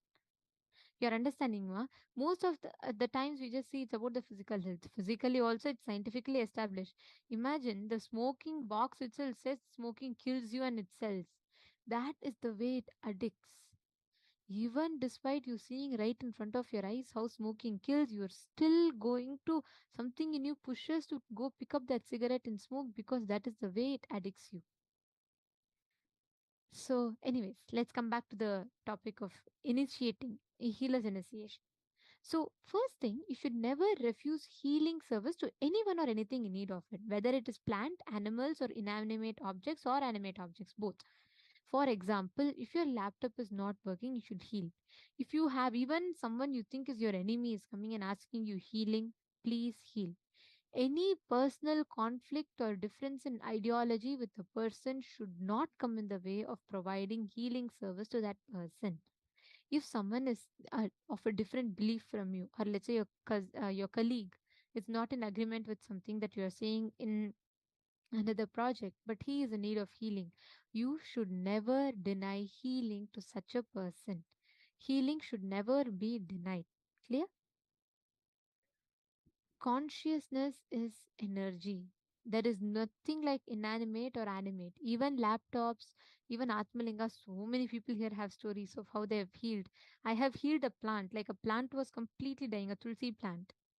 And it was like almost dead, its branches were all broken. Then, just by giving healing to it, when Swamiji gives initiation, I used to come and keep the plant in front of Swamiji's the TV screen. Automatically, the plant completely grew back and it was healed. It's a very beautiful experience, actually. So, you should never deny healing to anyone unless it is danger for your life. You should never deny healing. Understanding?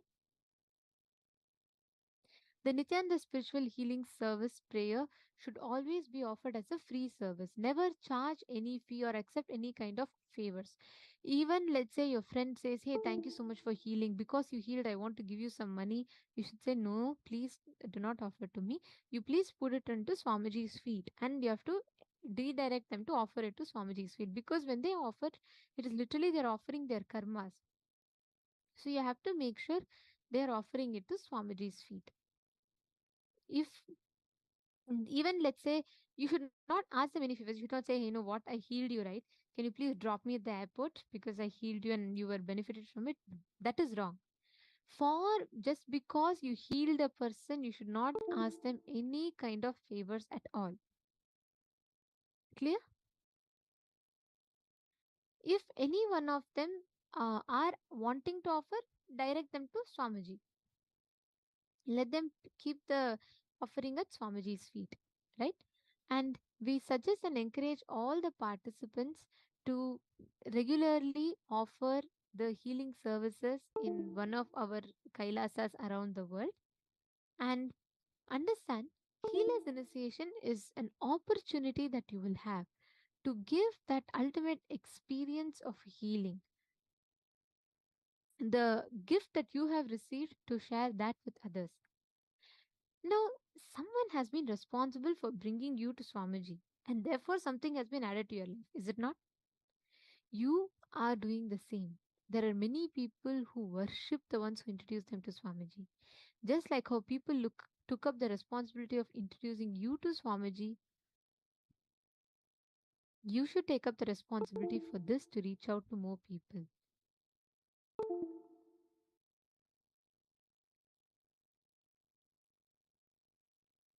Only if we take up responsibility for everything that happens in our life, we will start expanding.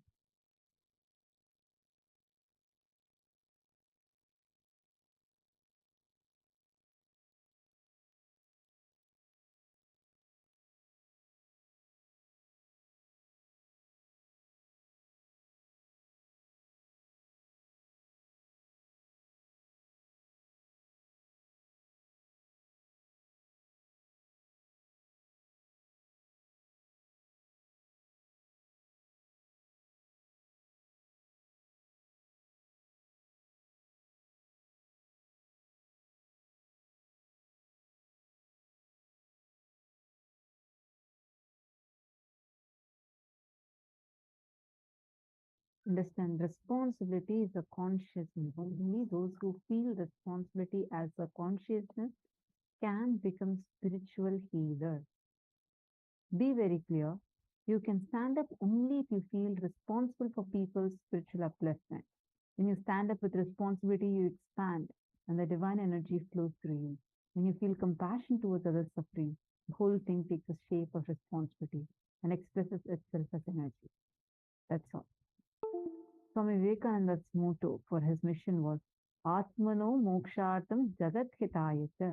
He describes the goal of his mission as for spiritual liberation as well as bring good to humanity. He implies that without taking up the responsibility for the good of the world, you cannot talk of spiritual liberation. Now let's enter into the procedure for spiritual healing. This within the spiritual healing technique is that it not only helps the person you're healing, but also helps your own spiritual growth. This is actually a very powerful sign. Anyone, if you have received healer's initiation, definitely you know what we're talking about, right?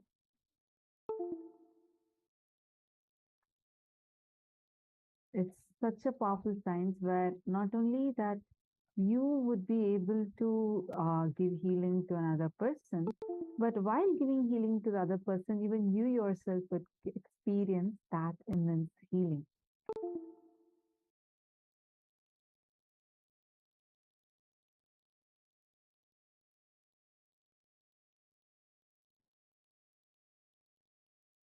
Ma Savita Kashyap is saying, I've also heard of yoga enhancing their life. Oh, sorry, I have also heard of yogis enhancing their lifespan to 200 or 400 years by pranayama. Yes, understand. Okay, Ma Savita Kashyap. Actually, earlier we had played a very important session. It was called as Kayakalpa. As Swami is explaining this very exact science. And today you will get initiated into that also. And if you have not attended the whole day's program, we highly recommend you to attend the whole day's program. And okay, continue the question. But is that possible? And if so, if they just meditate, they're practically not doing any physical thing to help to others. Pardon my doubts? No, no, no, no, no. You do not worry about asking your doubts. Feel free. I really appreciate your participation. You can ask your doubts. It is possible for extending your life. It is possible by doing that using yogic techniques. And you're telling a very important statement over here. You're saying that, okay, these yogis also did their yogic practices, but they were just sitting in one corner and meditating. And how do you think that they were able to expand their life so much? And they are practically not helping anyone. You need to understand something.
Mahavakya.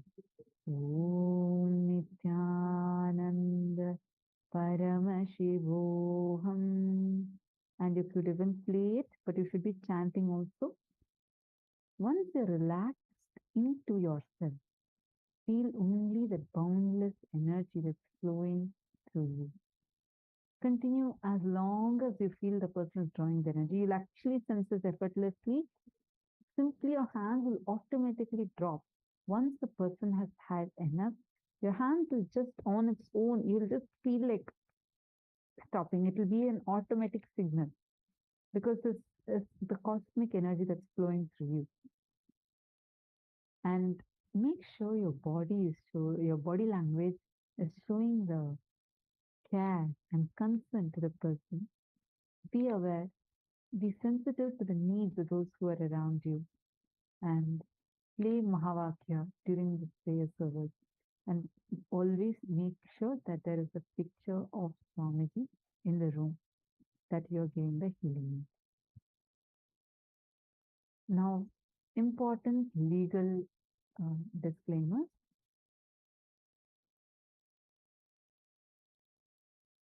Do not make any guarantees, warranties, or representations regarding the outcome of Nithyananda's spiritual healing process. And specifically, do not claim that the process in any way diagnoses, treats, heals, or cures, or prevents any disease, illness, injury, or physical or mental condition.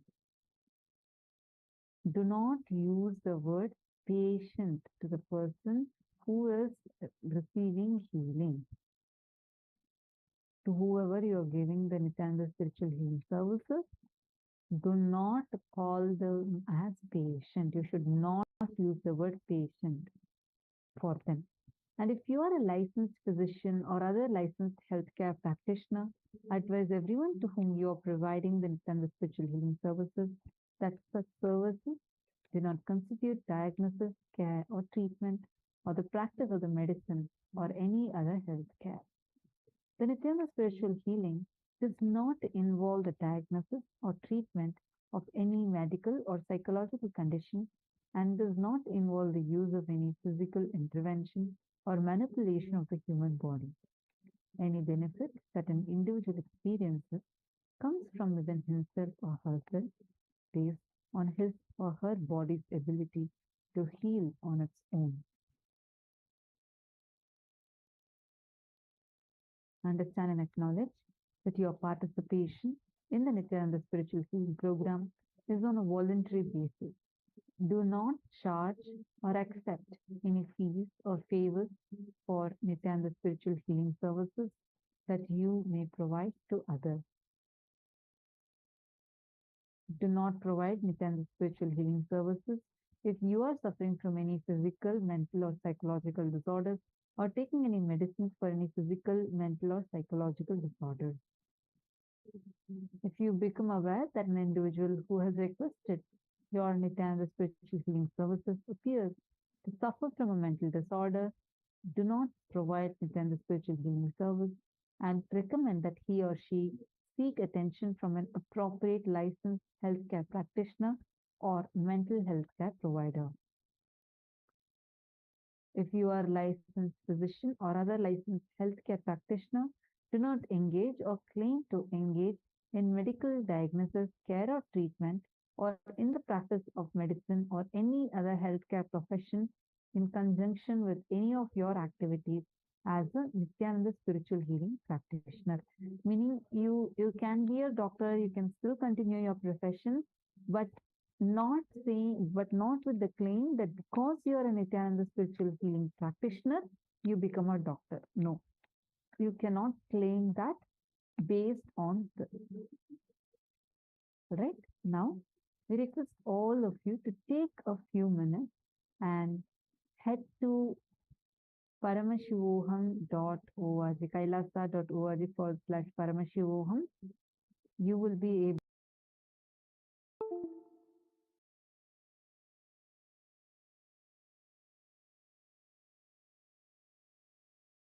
to get the Healers Initiation forms over there. We will also project a direct link for all of you. It's Our support desk team will be posting this on all of your chats. You all will be able to see that in all of your chats now. Please take a moment and you can go ahead and fill it.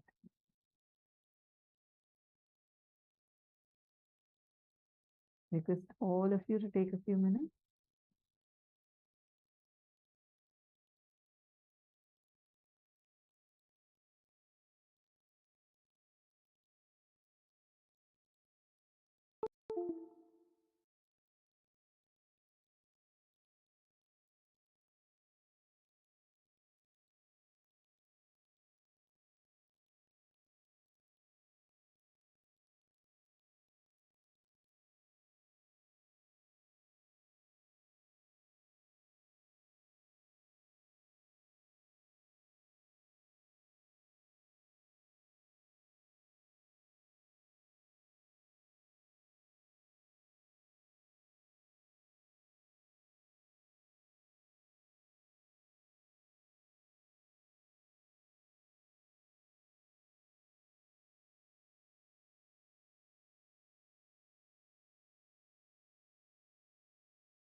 all those who are applying for the first time,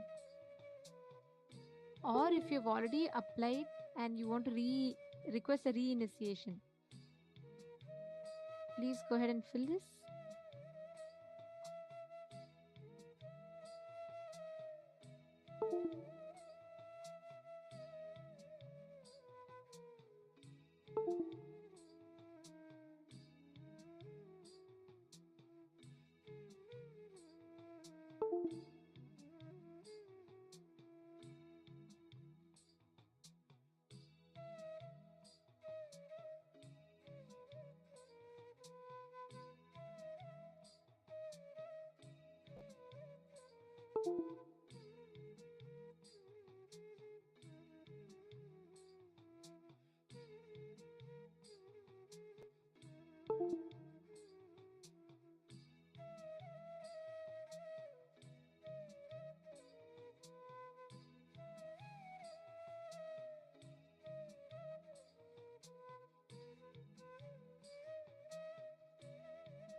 Yes.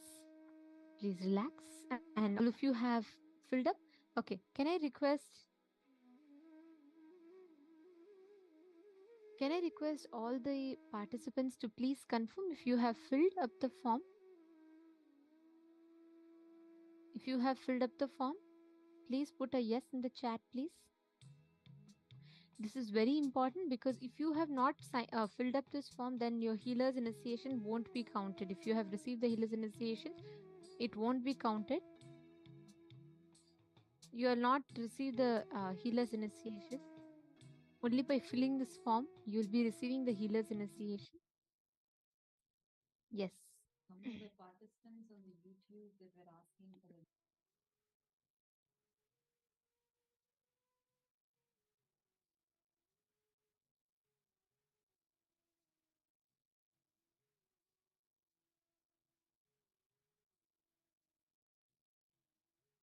all the Zooms, YouTube, Facebook. I hope all of you have filled up.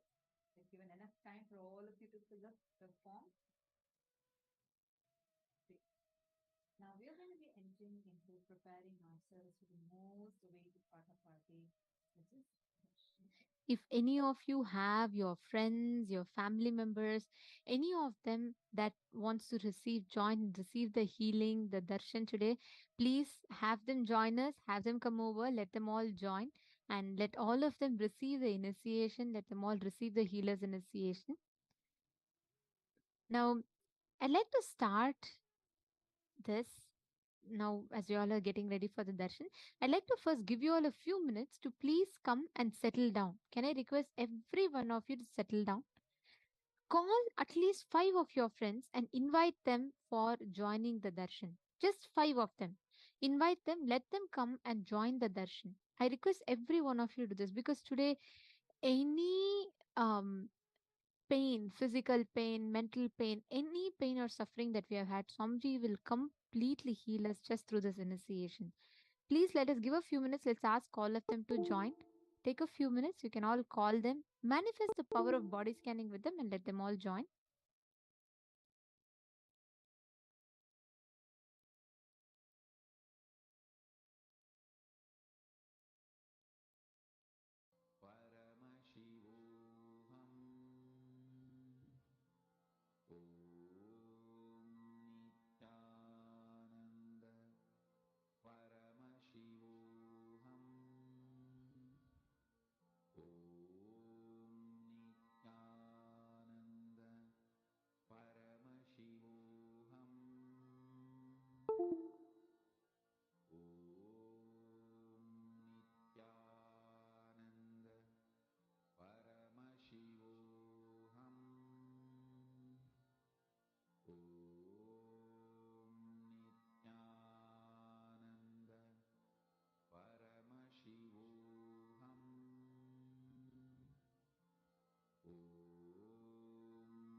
Nithyananda Paramashivoham.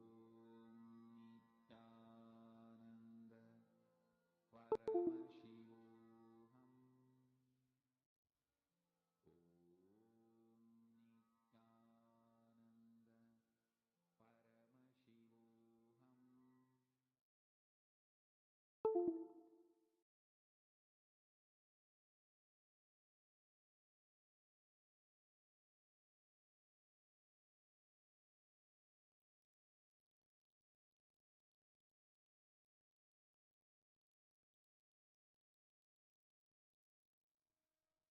Yes, please relax.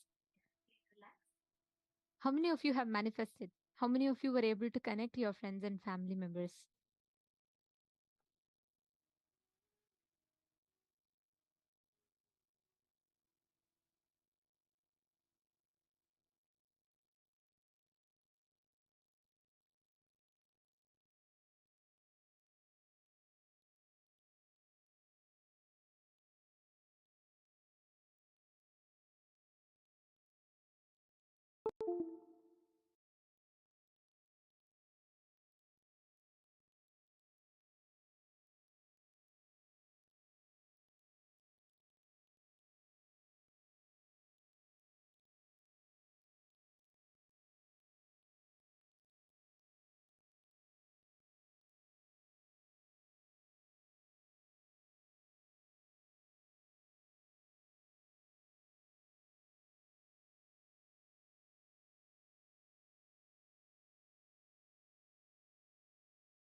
Yes.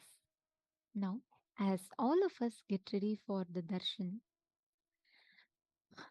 we wanted to take a few minutes to share with all of you, to continue sharing from what we were presenting yesterday to all of you. Each and every single initiation that we are receiving, each and every single gift that we are receiving, for one initiation, right? Just one healer's initiation.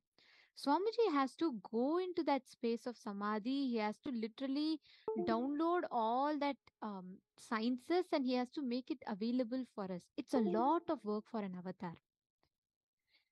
Swamiji has healed millions of people out of so many diseases, so many um, things that people are suffering, healing them and walking them out of deadly diseases. But today, what society has given back to such an avatar who has given his everything to us, for us, is just so painful. I'll just share with you all about what happened exactly 4 days ago from today. We were sharing with you all about the Trishula Madinam in the last 2-3 days, right? This is the current status of the Kailasa Trishulam, the very monastery campus and temple that Swamiji had set up to serve the people.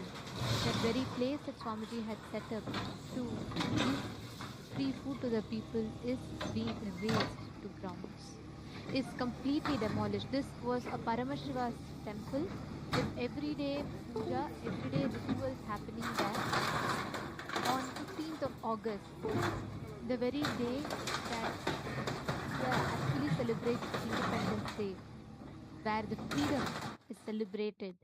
This is the status of the Hindu monks who are worshipping, who are living in that temple, having a peaceful life in that temple. And that temple is completely razed to grounds, completely destroyed. You all can see it is literally in pieces. There is no justice served. Paramashiva, the temple that is supposed to be worshipped, the temple that is supposed to literally continuously that has been serving people has has been completely demolished to grounds on the 15th of August, the very same day that India celebrates independence. This is the status of our temple. This is the status of the very place where Swamiji had set up. Swamiji himself had made sure that, true to his commitment, keeping true to his word to the devotee, he had ensured he built a temple. Paramashiva was worshipped there. Yesterday, Ma Bhaktika was sharing with all of us about how her grandmother gave this land to Swamiji with the prayer requesting a boon for Paramashiva's temple to be happening there, functioning there. And an onslaught of attacks that continued thereafter. Yesterday, we were sharing with you all about how, to what extent these anti Hindu elements went just to attack, just for them to execute their plan. I just want to start with something. It's very important for all of us to understand this, cognize this. I know each one of you here, coming from various different walks of life, coming from different cultural backgrounds, especially given that all of us are here spiritual seekers, this kind of a violence, this kind of inhumanness, cruelty is something that's unheard of. But what we are talking to you about is the bloodiest history ever known to humanity. What we are talking to you about is not a thing of past. We are not talking to you about what happened few centuries ago, what happened few decades ago, what happened few years ago, or what happened even few months ago. We are talking about what happened just 4 days ago. We've been telling you this. It was actually 15th of August, 2023, when all of us were here enjoying the Paramashivoham program. In India, it was the Independence Day, and everyone were remembering the sacrifices that our ancestors did to get that independence, and a lot of celebrations were happening. It was a government holiday. In Kailasa, Trishulam, which is in Chennai, the services were continuing. The Go Puja happened.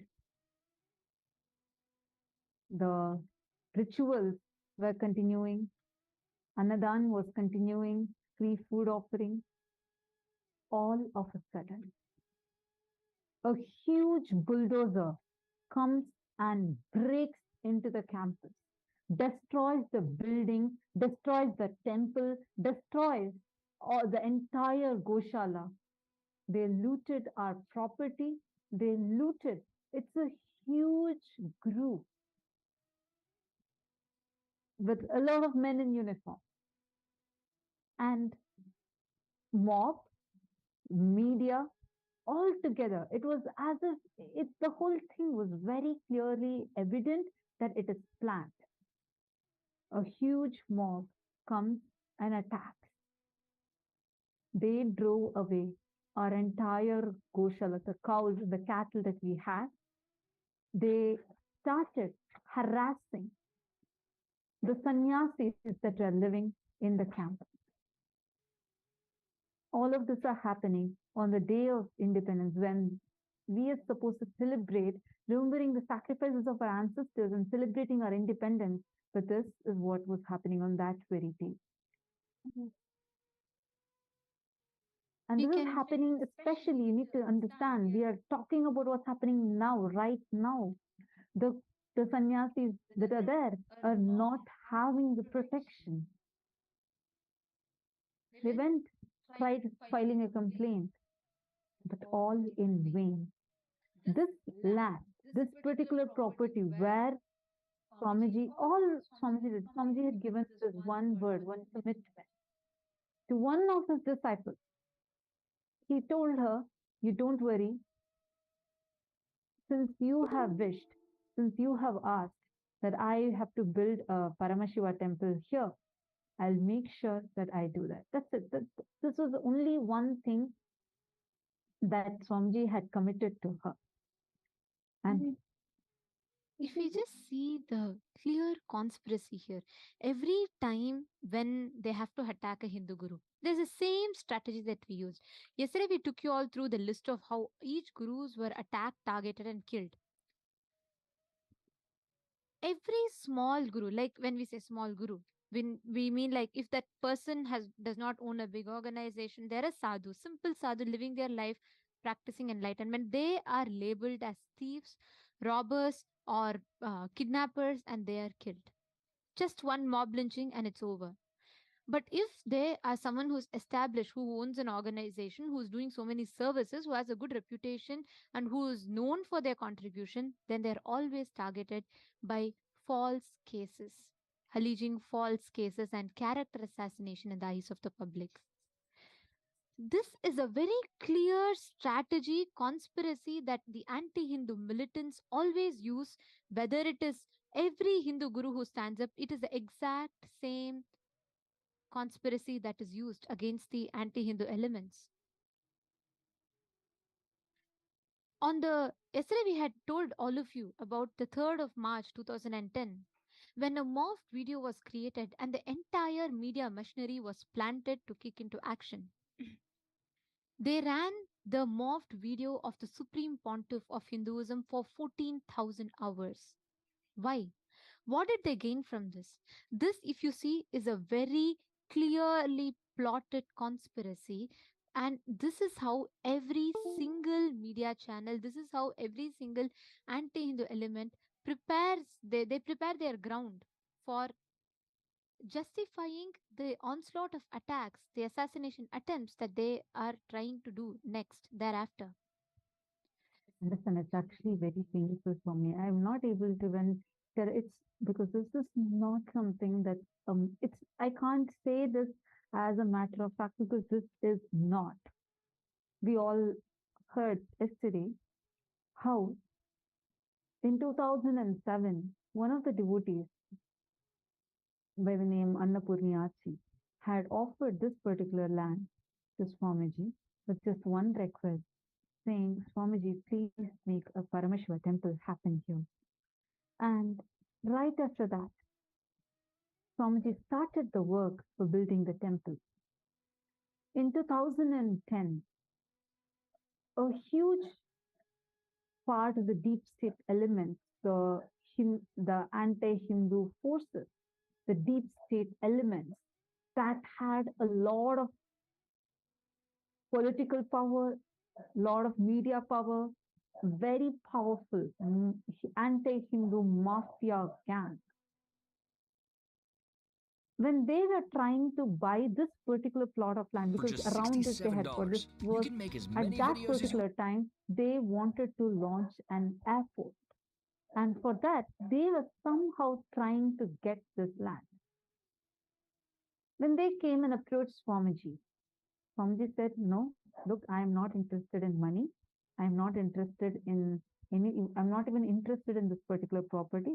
But I cannot interfere between my disciple and her connection to Paramashiva. I cannot interfere into that. If you want, you can ask the disciple. If she is ready to give, you can take it from me." When the disciple was approached, Annapurniachi very clearly said, "No, no question of it. I am not ready. I want Swamiji only to have this. I have offered this to Swamiji, and I want Swamiji to build a Paramashiva temple here. And that is the only wish I have, and I know that it is only Swamiji who is capable of doing it, and I trust that Swamiji will be doing it. And that is why I have offered this to Swamiji." So when they saw that this did not work out, they could not get their hands on, and a lot of other factors. We presented this yesterday to you, how this was a very specific time when Swamiji started becoming Swamiji was extremely popular across all the levels of the society, whether it was the most elite of the society, whether it be the celebrities, the politicians, the most uh, powerful influencers, thinkers, or even to the lowest level where the homeless, the people that are in need, for everyone, Swamiji was so available. Swamiji was there on ground. Yesterday we were sharing this with all of you. So when they could not get what they wanted, they could not get their hand on this land, and they were also threatened, seeing the power that Swamiji was and the amount of work that Swamiji was doing, because he was not like anyone else, because he was not ready to deter from his vision for reviving Hinduism.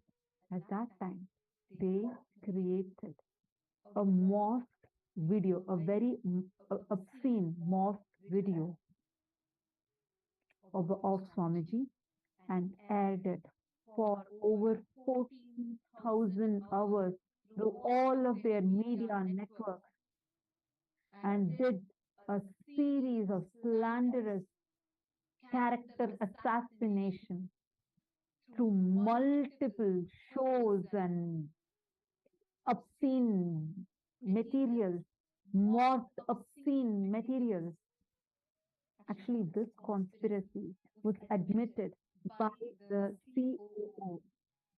COO of Sun TV. This was a main network, which was one of the top key players, conspirators, who did this whole attack, because all they were looking for is one, they somehow wanted to get this land, and they wanted to attack Swamiji because this whole group is an anti-Hindu terrorist group. We have a video where Hansraj Saxena, who was the Sun TV CEO, he confessed how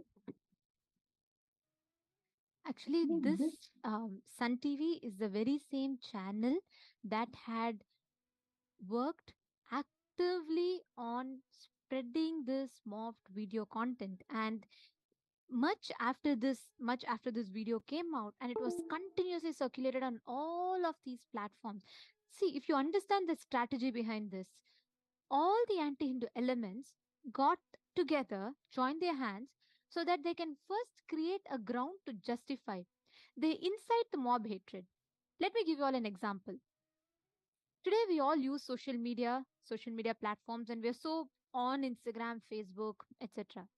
Now, if someone is constantly, you see one meme on some news, let's say just some news, right? First time you see, you will have doubt. But by the time you see a 10th meme on that, you will start thinking maybe something that they're all discussing, if so many people are discussing about it, something must be true. Am I right? We don't even need to Google about it. We don't even need to do second research about it. But first, that belief is created in us. That is precisely what they did. And that time, unfortunately, there were no social medias. It was not so prominent or active. And that is why they aired this continuously on all top channels. Sun TV had aired this doctored video, the morphed video of the SPH, continuously on their channel, and magazines had printed it and published it all at the same time. And we have a video of the Sun TV CEO, ex CEO Hansraj Saxena, who was part of this conspiracy.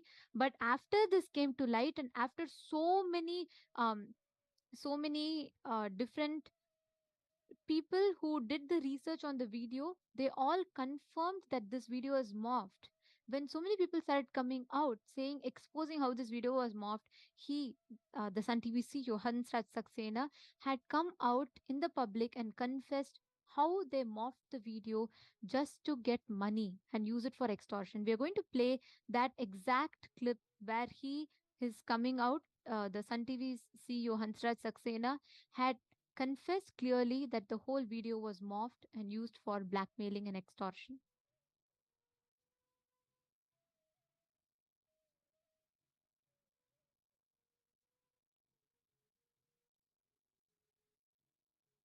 காசு கொடுத்தா நிப்பாட்டுவாங்க. என்ன அந்த news editor Raja and team தான் sir, அவங்க தான் sir பண்றது. அவங்க டீம்ல போனது ஒரு நெட்வொர்க் வச்சு தமிழ்நாடு ஃபுல்லா ஆட்களை வச்சு நியூஸ் எடிட்டரும் அவர் டிபார்ட்மெண்ட்ல இருக்கிற ஆளும் அவங்க பண்ண ஒரு மிரட்டல் நாடகம் தான் இந்த நித்யானந்தா. அந்த நியூஸ் டிபார்ட்மெண்ட் எதுவா இருந்தாலும் காசு கொடுத்தா போடுவாங்க, காசு கொடுத்தா நிப்பாட்டுவாங்க. என்ன அந்த news editor Raja and team தான் சார், அவங்க தான் சார் பண்றது. அவங்க டீம்ல போனது ஒரு நெட்வொர்க் வச்சு தமிழ்நாடு ஃபுல்லா ஆட்களை வச்சுக்கிட்டு ஒரு ஃபேக்டரியை போய் கவர் பண்ண சொல்றது. ஃபேக்டரியில இருந்து கழிவு நீர் வருது, மக்கள் பீதியில இருக்காங்க, அவஸ்தப்படுறாங்க, 2 கழிவு இருமுற மாதிரி ஷாட்டை போடுறது.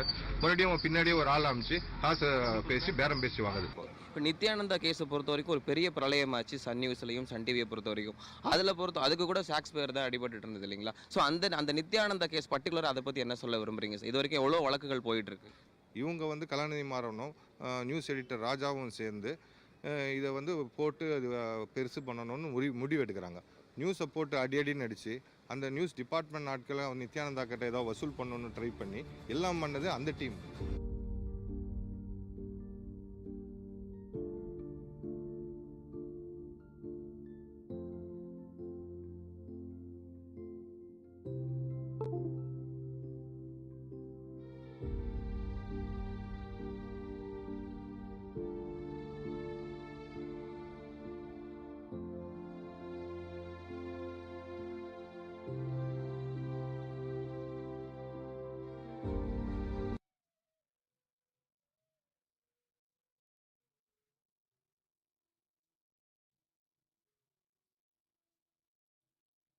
We can see how very clearly, despite the CEO of the same channel that aired the false video coming out in public and clearly confessing that they had morphed this video, the conspirators, the anti Hindu media elements were so well prepared with their strategy. They were so clear. Their only aim was to eliminate the Supreme Pontiff of Hinduism. Why? Because Swamiji was a very clear voice standing up for Hinduism at that point in time. And Swamiji was voicing out continuously of all the attacks that were happening to Hindus. So many Hindu gurus were getting attacked continuously. But the anti Hindu media mafia were so strategic and well prepared with their plan that they aired this video at the same time for 14,000 hours. You all can see here. Each channel, we have provided you all with the names of the channel and how many hours they aired this video again and again and again. When the video was clearly declared as it is morphed, when the video was clearly told it is morphed, and so many forensic labs came forward and established clearly how it is a morphed doctored video. And after the very conspirator, one of the very conspirators who blackmailed Swamiji and who confessed clearly that it is a morphed video, even after that they still continued to air. The truth was not even reached to the public. This 14,000 hours of airing of this doctored morphed video set grounds for justification for them to attack Swamiji next. What happened next is one of the most gruesome, most painful thing a human being can ever go through. And this was done to our avatar, the very being who came down just to give, just to give, just to shower enlightenment to humanity. He was put through an onslaught of attacks, spiral of abuse. You can all see how every channel, imagine you're tuning into each channel and you continuously see the retelecasting of the morphed video over and over and over, despite forensic labs clearly establishing that it is false. Imagine you turning on the TV and every channel you switch, they air this video again and again and again. What happens? They have established a very clear ground of justification for them to attack the Supreme Pontiff of Hinduism. This is a strategy that they have been using on us. Yesterday, all the examples that we saw, all those are the examples of people that they successfully attack. But understand, the last lamp of Hinduism is Swamiji. To attack Swamiji, it's a very clear conspiracy. One side, they first tried to blackmail and extort 100 crore money, and they tried to grab the land. When none of these Swamiji budged for, they launched a series of slanderous attacks, horrifying character assassination to incite mob hatred and violence.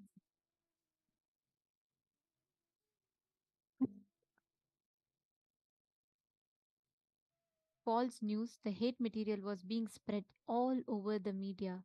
There was no room for people to think. This is the exact strategy that all the anti Hindu elements use, all the mafia, the anti Hindu media mafia uses. They won't even give you time to think. They will air this video again and again and again. And at some point, you will start feeling, oh, so many media is talking about it.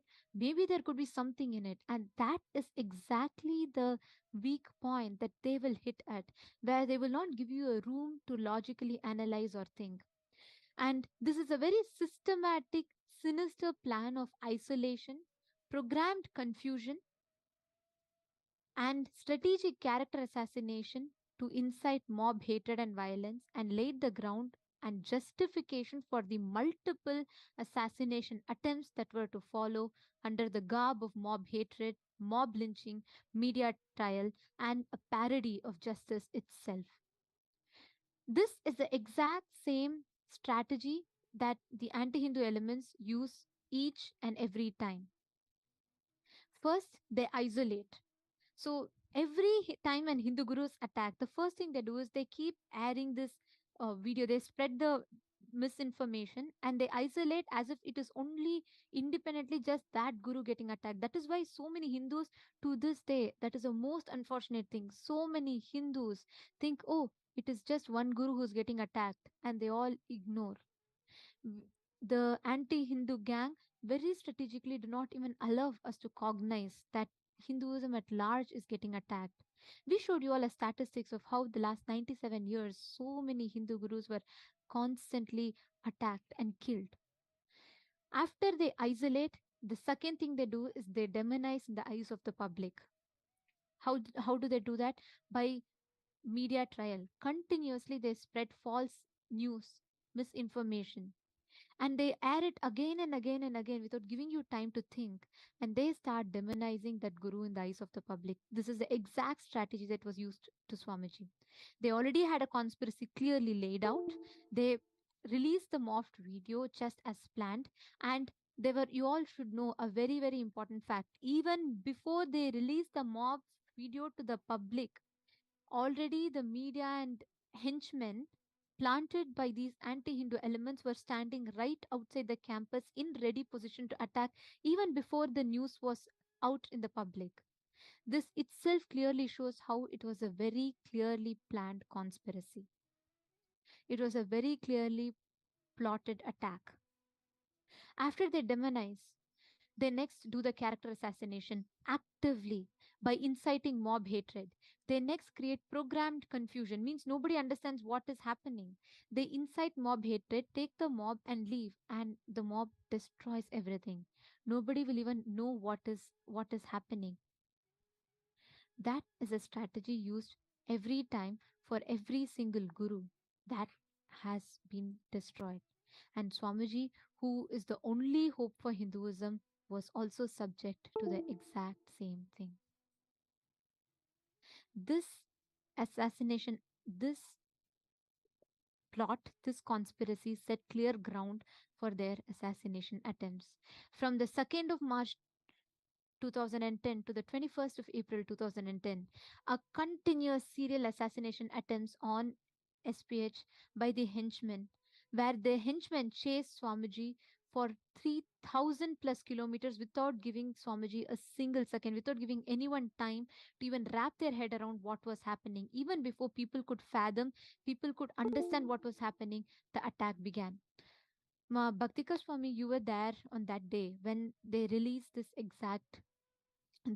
morph video, and you were there in the Adinam. You were part of the group of sannyasis that were there, and you know on both ends. One, you know how they behind the scenes they try to extort money, and you were there when they tried to blackmail your grandmother, and when they were trying to blackmail Swamiji to give that land. And you were also witness, like you were sharing yesterday, how Swamiji stood by his commitment to his disciple just because of that one commitment. And you were also witness to the onslaught of attacks and the assassination attempts thereafter. How was it for you when you stood there and when you witnessed how they were continuously attacking Swamiji?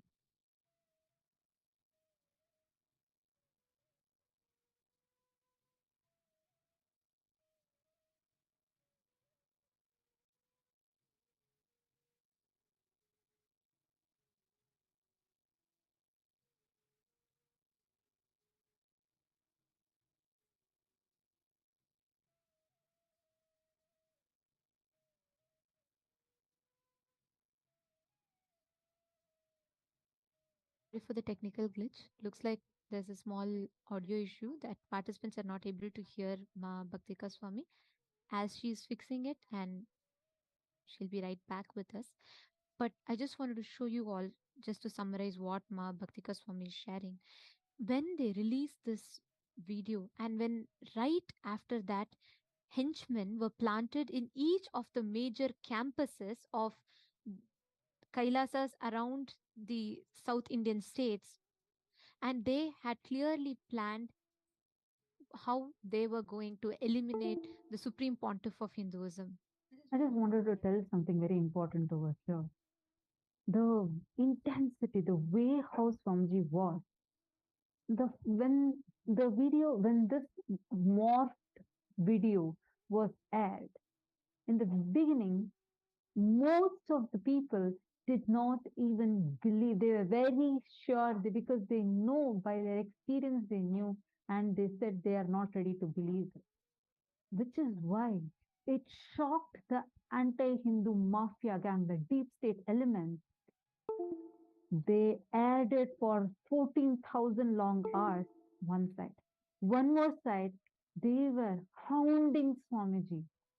That day, just the previous day, right after the Paurnami celebration, Swamiji had just finished serving free food for almost 1 million people. And grand celebrations were happening the very next day. As soon as this morphed video was aired, on the other hand, the henchmen jumped in, barged into the campus.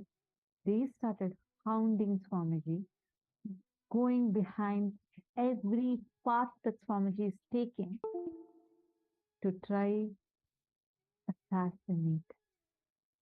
What you will see here is Tiruvannamalai, the very birth town of the Supreme Pontiff of Hinduism. And Tiruvannamalai is one of the main Kailasas around the world.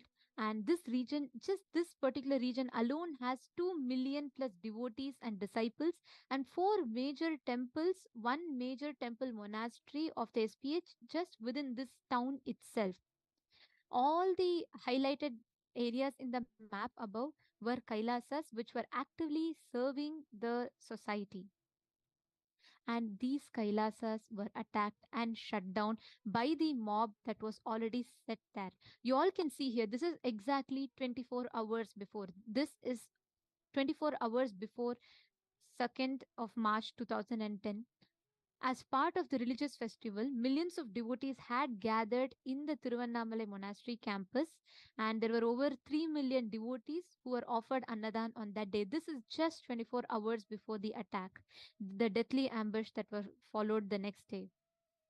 You all can see millions of people gathered there and how they were all fed the annadan. This is the crowd, the picture of the crowd that you see.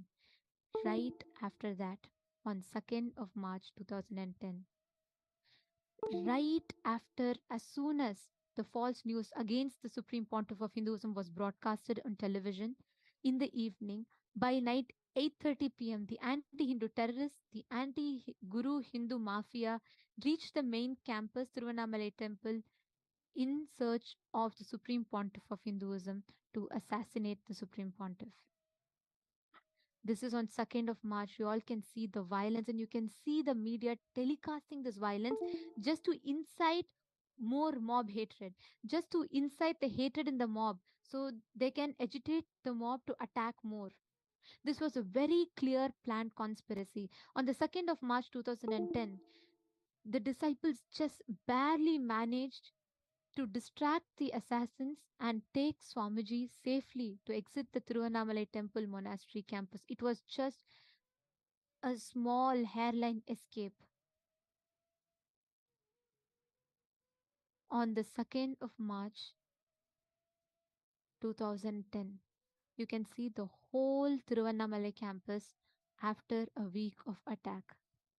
Completely, the whole campus had to be closed down. The campus was razed, things were broken. You all can see how the media channels were publishing it so proudly, saying the whole monastery campus is destroyed, our sannyasis were attacked. You can see the before attack and after attack. Before attack, the regions that were actively functioning and serving people. After attack, there was zero. There was zero place. There was not a single monastery that could function. The monasteries were completely destroyed. Every monastery that was built with the blood and sweat of the Supreme Pontiff of Hinduism. First, they destroyed. Second, they prevent the revival. Third, they hurt the sacred sentiments. They hurt our religious values. They hurt the very life purpose of us sannyasis. Deities were defiled, looted. The jewelry on the deities was stolen. The temples were forcibly shut down. In front of our eyes, the mob used to jump into the campus, through the windows, through every gap that they found. They used to break all the windows and doors. They used to attack the temples. They used to attack the deities, loot the jewelry. From Tiruvannamalai, Swamiji was safely, the disciples somehow managed to take Swamiji out and take him to Sirgari, the next place. The henchmen immediately followed, and there was so much of, the whole conspiracy was so clearly planned. Even before Swamiji could reach, again, there were mob there. You can see the pictures here. The media had already published that there's attacks happening, and the mob were sent there to cause the whole attack. And when they were unable to locate the SPH, they threatened the devotees to disclose the whereabouts of Swamiji, and they threatened that they would burn down the entire building. They vandalized the entire center, tore the banners of Supreme Pontiff of Hinduism, and set the whole campus on fire. Just hours after releasing the video, they were having this plan so clear, they were executing it in matter of minutes. You can see on the 3rd of March 2010, the temple was destroyed. Around 1:30 a.m. in the midnight, early morning, a meditation center in Sirgari, which is just very close by to Tiruvannamalai, they were trying to pin the Supreme Pontiff of Hinduism. They were trying to trace where Swamiji was. And when our disciples and devotees refused to tell their whereabouts, they went campus by campus. They were destroying every single campus. The deities were desecrated. They were completely destroyed. The devotees were beaten with iron rods brutally and blackmailed, threatened, saying, if you don't tell the whereabouts of Swamiji, you'll be killed. And despite all of it, just imagine and see all of these Swamiji built out of his hard work. At that point, literally, they had surrounded Swamiji in such a way where there was no place for Swamiji to go. They hounded for 180 kilometers. They were hounding him. The media and henchmen, understand, these were deep state elements. They were hounding Swamiji, not letting Swamiji to go anywhere. Whether it was midnight, same thing, it continued even in Salem, Tamil Nadu on 3rd of March 2010, 1 a.m. There was an attack continuing to happen over there. Where was the place for Swamiji to even go? The devotees are under attack, the temples are destroyed, the sannyasis are being attacked, and then the anti-Hindu elements accompany an attack with the state police.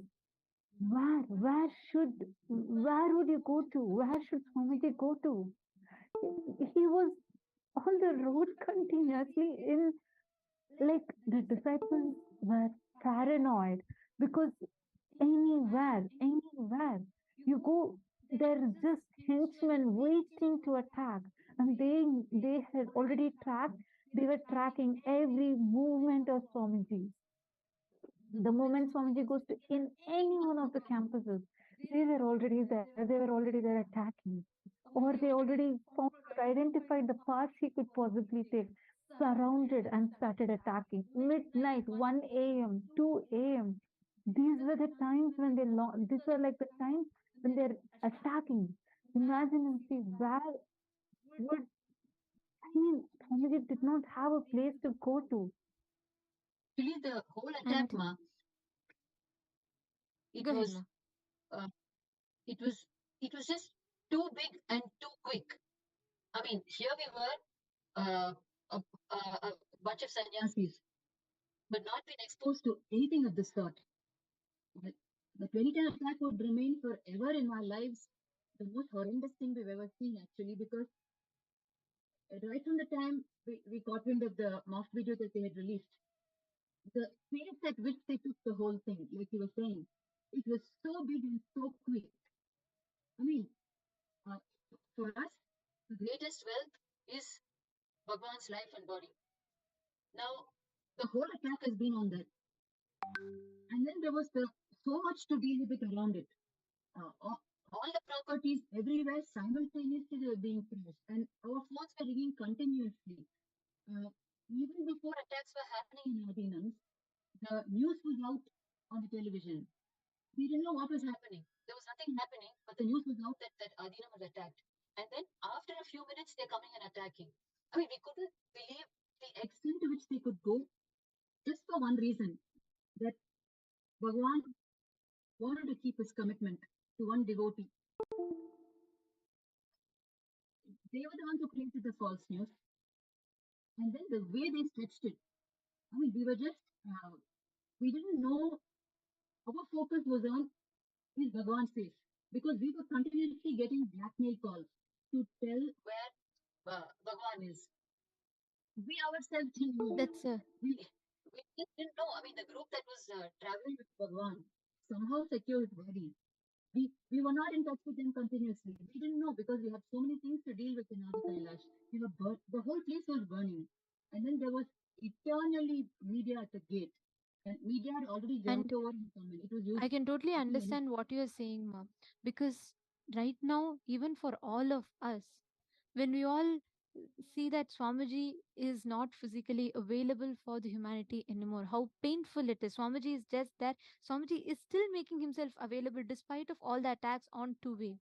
But still not having Swamiji physically being in Swamiji's breathing space for the humanity, it's one of the biggest loss. When an avatar is available, not being able to access him is the biggest loss. And imagine at that time, continuously attacks. No, none of the disciples knew where Swamiji was. They didn't even know if Swamiji was safe. They didn't even know. They're only seeing all the news in the media. And continuously media is inciting so much of hatred. The sannyasis kept receiving calls, threats, messages. You all can see here how very clearly planned it is. Here from Tiruvannamalai, when the attack started, already Sirgari was attacked, and at the same time, at 1 a.m., Salem was the next place targeted. You all can see the map here. And same moment, at the same time, Salem was attacked on the 3rd March 2010, 1 a.m. Who will you turn to? Public is distressed, the devotees are under attack, temples destroyed, sannyasis attacked. The most important fact, none of us knew where Swamiji is. Is he safe? What can we do? We had no answers to these questions. There was so much of there's so much of attacks. We didn't know what is happening. We didn't know if Swamiji is having a place to live. There are millions of us, yet nobody could do anything to protect Swamiji. We could not do anything. The mobs were planted every single place. The henchmen were there. Here you can see sharp 1 a.m. How in all the places at the same time the mob will attack. And the most important thing, in all the places media were already there ready to stream the whole attack live. How was that possible? Exactly. They were very clearly planned. The media was purposely planted along with the henchmen in each place just to incite the mob hatred.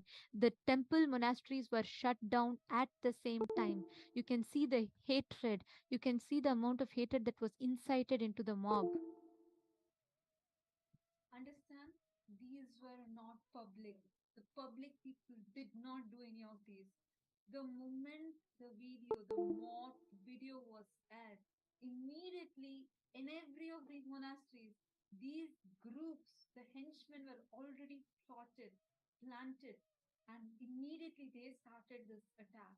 They started a series of hatred, violent attacks. It was horrifying. It was horrifying. Imagine and say none of us even knew where Swamiji was. It was literally terrifying. Where would Swamiji go to? Every place where which Swamiji built out of his hard work, every place was getting attacked. Just imagine the one who gave shelter to millions was on road getting attacked. So many people, so many devotees and disciples could do nothing. It was a series of attacks, one after another, that was continuously happening. There's something here to note. The media kept using the word public is angry, public is hating. You all can see here, this is a clip from one of the media where it was one particular group of mob, a youth organization, a so called youth organization, which was brought there to destroy, break the name boards, to tear the banners, to destroy, to burn the temples.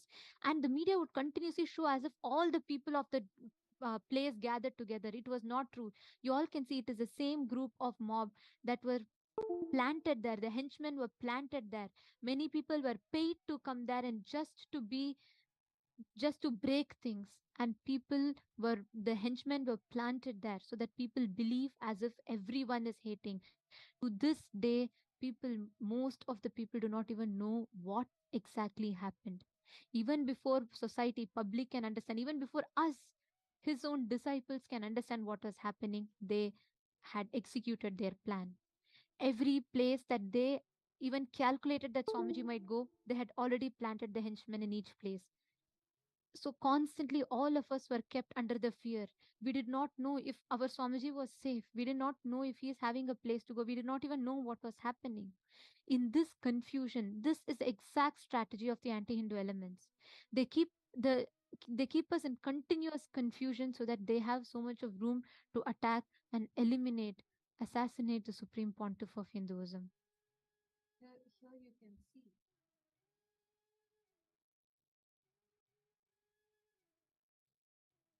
the mob.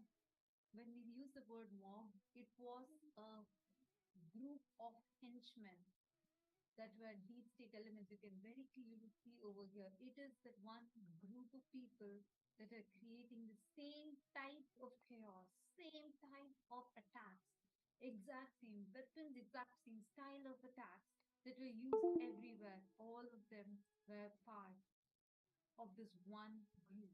All of these were paid henchmen who were very clearly planted to attack at the same time. It's a very clearly planned strategy. When the newspaper publishes a youth group, don't think it is some NGO, some public who are feeling affected and who came. No, you all should know. It is the same. The so called youth groups are criminals. They're all charge sheeted rowdies, mercenaries bought by the police, the anti Hindu elements, the deep state elements, and they were planted in each of the place. Even today, we all showed you the visuals of the 15th August incident. We showed the live footages. All of them are again planted there, the henchmen planted there by the anti Hindu elements, deep state elements to destroy. They all wear the mask of public, but they are not public. Even to this day, there are so many people who are against the injustice that has happened to Swamiji. There are so many youth today who are actually waking up to the kind of attacks that are happening to Hindu gurus. Go and watch YouTube. There are so many people who stand up for this. But media always projects as if this is public opinion, and they plant the henchmen to go and attack each place. Each of these were rowdy sheeters. All of these were rowdy sheeters who have very clear history of molestation, rape, and having very serious crimes against them.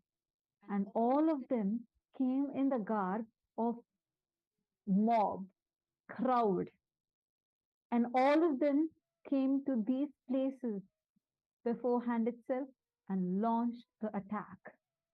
Imagine and this was happening, and this is the same time till Swamiji did not have a place to go to.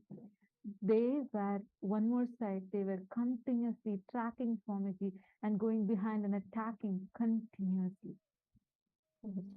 Is the very same temple that Swamiji used to serve the community. Just here is the picture of Salem Adinam just before the attacks, the services that were happening, the community services, offering puja, homa, healing to people, conducting classes, pujas, and that exact same Adinam was razed to ground. The next to follow was Rasipuram. The henchmen clearly tracked that they planned and they calculated that this is the next place that Swamiji might go to. They immediately followed. All these are happening in matter of just few hours. There was no place, there was no second to breathe, there was nothing. And by the time people can wrap the head around what happened, the next attack, you all can see here. This is the Rasipuram temple, which was completely razed to ground. Again, the same henchmen planted there with the media ready there to stream what was happening. And they telecasted this destruction live. As the mob got into the campus, our women were raped, they were assaulted, the sannyasis were beaten with stones. Everyone were threatened to tell where Swamiji is.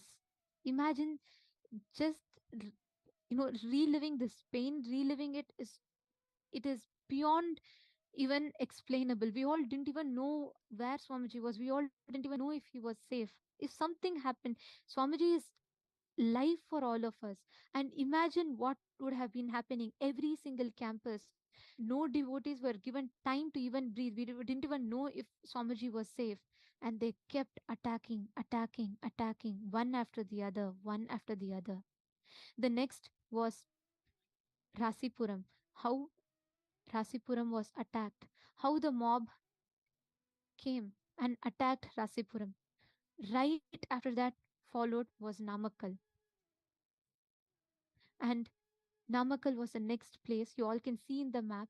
They calculated, if not there, next when they didn't find Swamiji even in Rasipuram, they straight headed to Namakkal. And here, on the 2nd of March 2010, the Namakkal temple, the Supreme Pontiff of Hinduism, you all can see there was an Ayurvedic healthcare center, and the patients were there receiving this free service offered by Swamiji. And all the patients were in the healthcare center.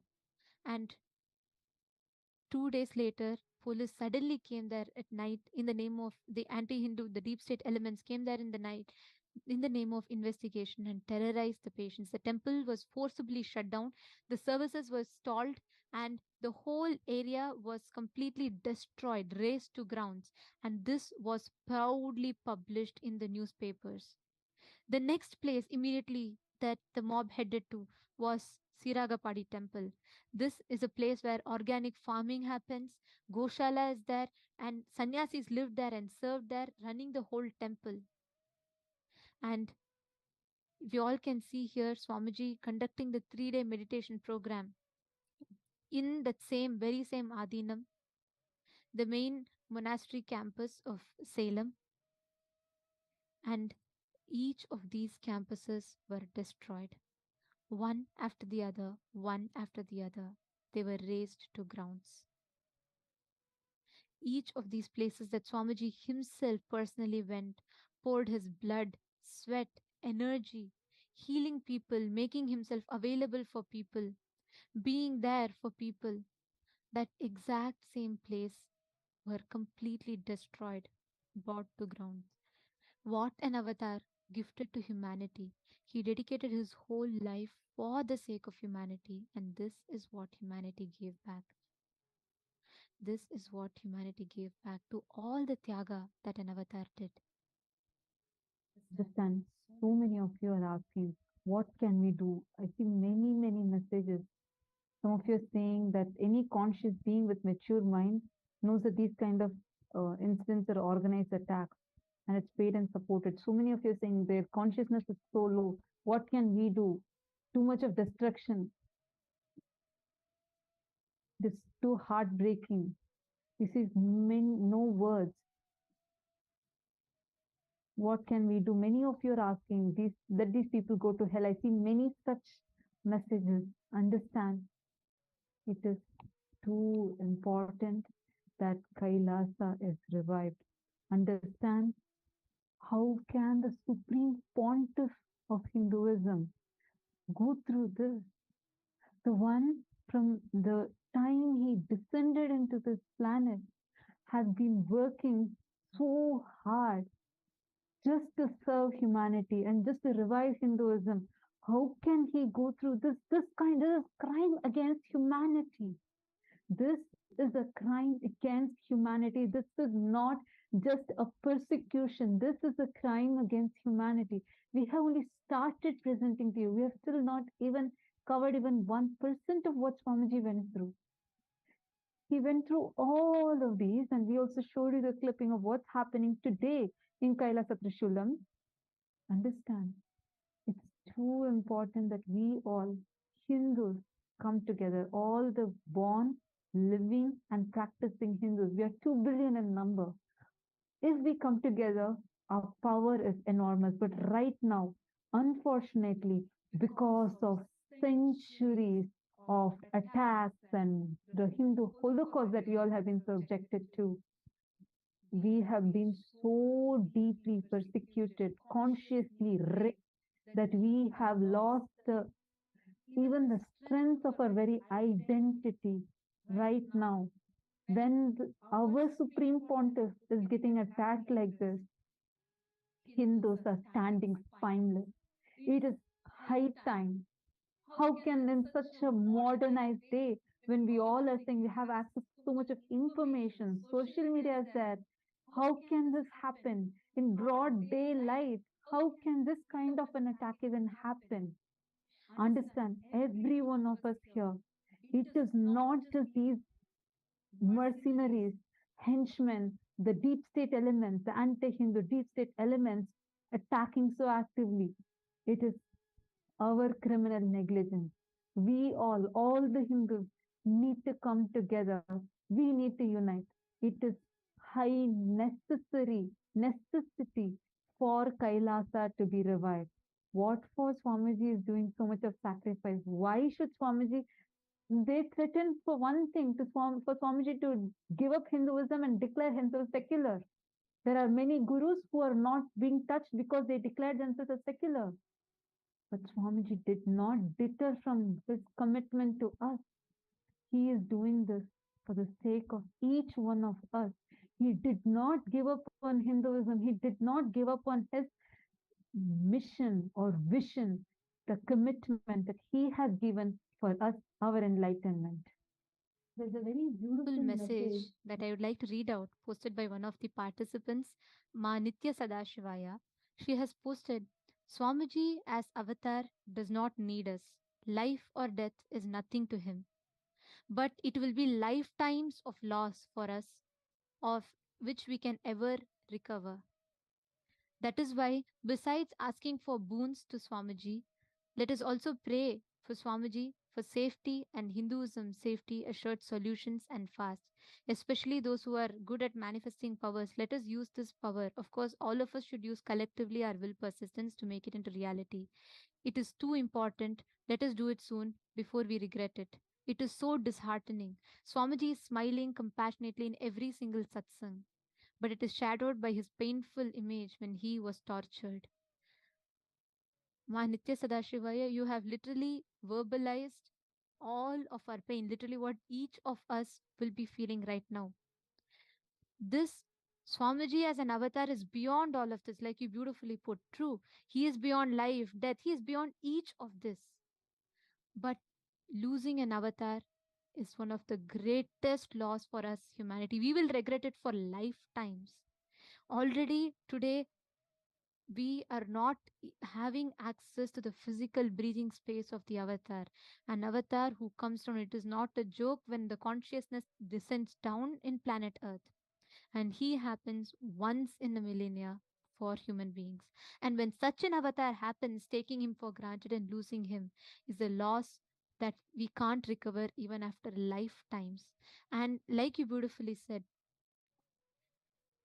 each of us, it is time that we stand up.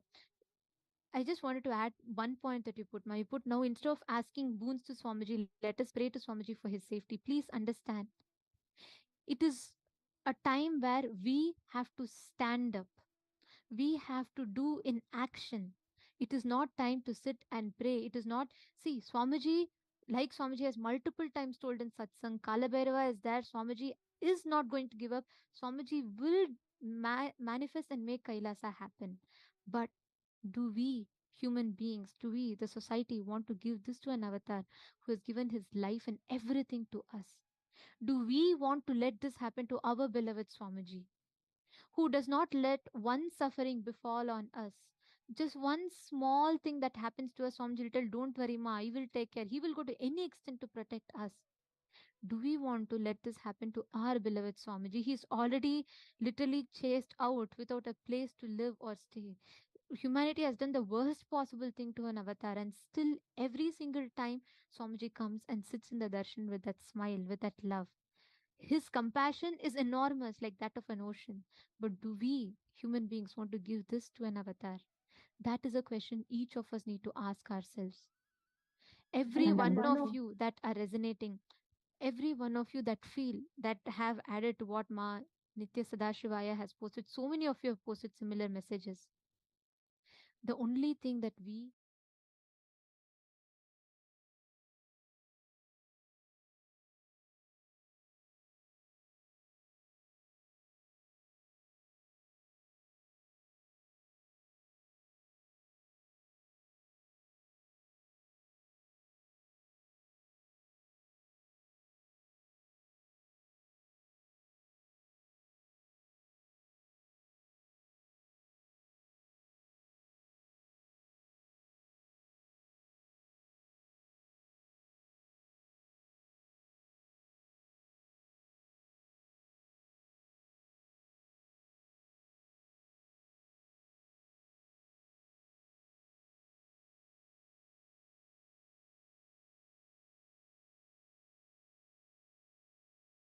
dharma. If your family commitments is not permitting you, sign up for Sarvagnya Pita.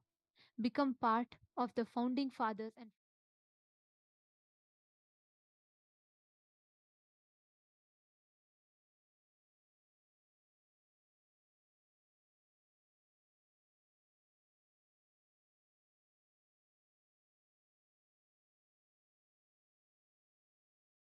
we urge every one of you to sign up to become a part of this cause. If you are able, if you are willing to stand up, use this as an opportunity. Stand up, become a sannyasi. If your family commitments is not permitting you, then at least become a part of Sarvagnya Pita. Become a part of this Kailasa. Become a founding father and a founding mother. Take a few minutes, sign up, become a part of the solution. Kailasa is Swamiji's commitment to humanity. He will make it happen. But we, as the humanity that needs the avatar, let us not allow this to happen to our beloved Swamiji. Take a few minutes and we urge every one of you to sign up to become a part of this cause.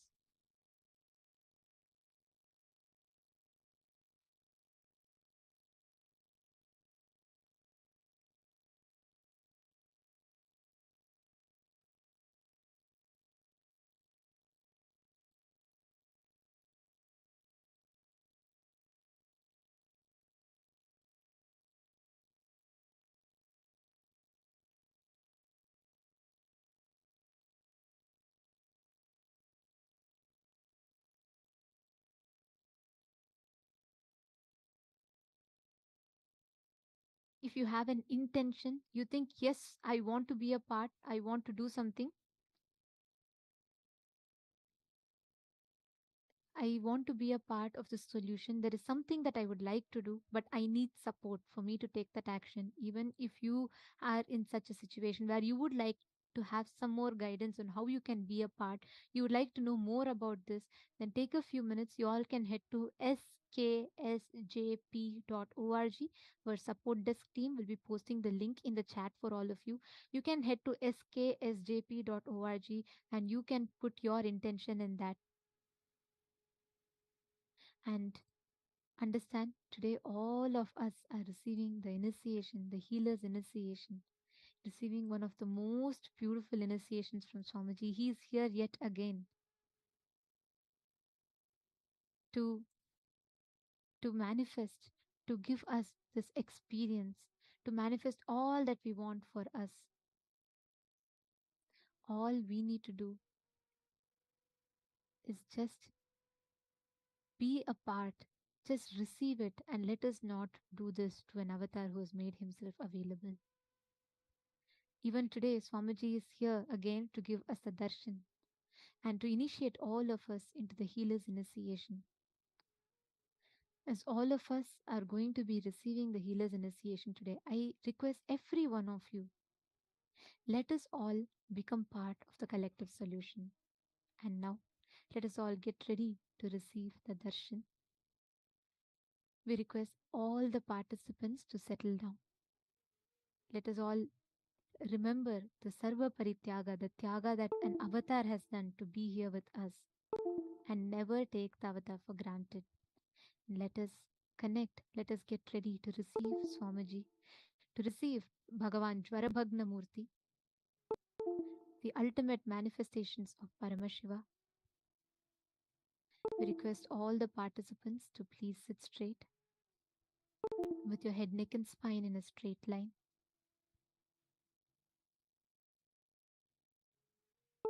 Connect to Swamiji.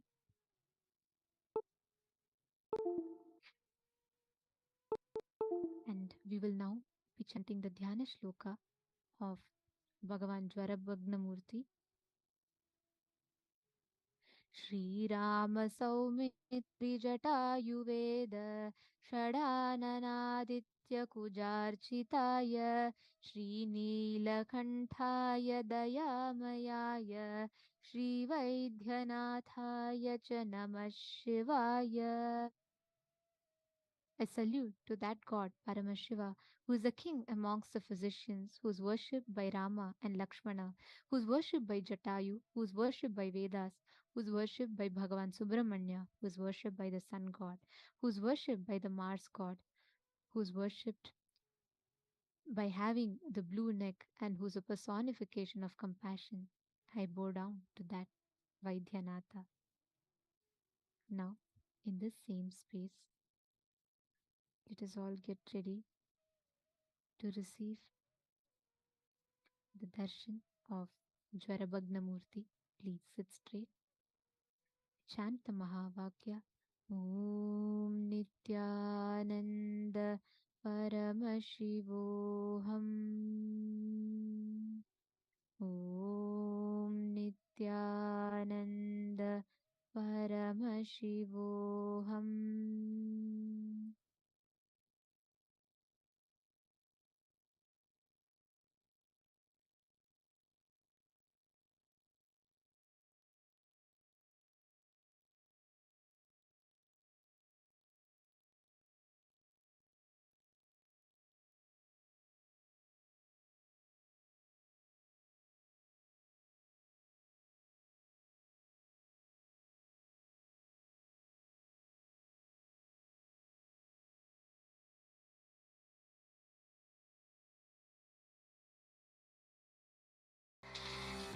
Hey, did you know that you can actually make money by posting content online such as the one like this? And the best part is, you don't even have to create the content on your own, and you don't need to hire anyone to do it for you.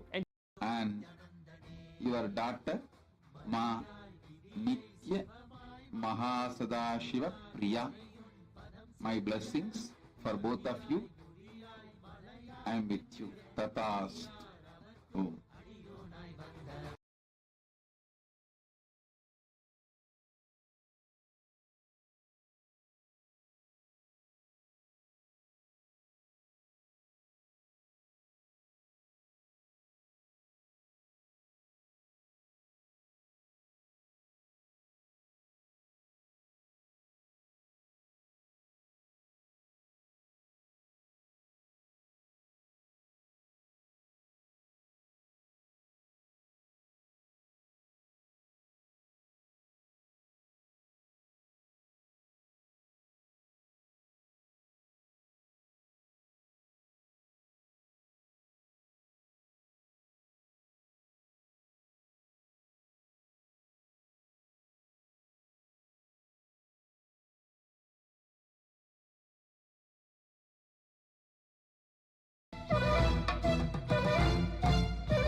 ನಟನ ಕಲಾಧರ ನಟನ ಮನೋಹರ ನಾದ ರೂಪ ಶ್ರೀ ನಿತ್ಯಾನಂದ ಸೂರ್ಯ ಚಂದ್ರ ಪ್ರಳಯಾಗ್ನಿ ನೇತ್ರಧರ ಸದಾಶಿವ ರೂಪ ನಿತ್ಯಾನಂದ ನಟನ ಕಲಾಧರ ನಟನ ಮನೋಹರ ನಾದ ರೂಪ ಶ್ರೀ ನಿತ್ಯಾನಂದ ಸೂರ್ಯ ಚಂದ್ರ ಪ್ರಳಯಾಗ್ನಿ ನೇತ್ರಧರ ಸದಾಶಿವ ರೂಪ ನಿತ್ಯಾನಂದ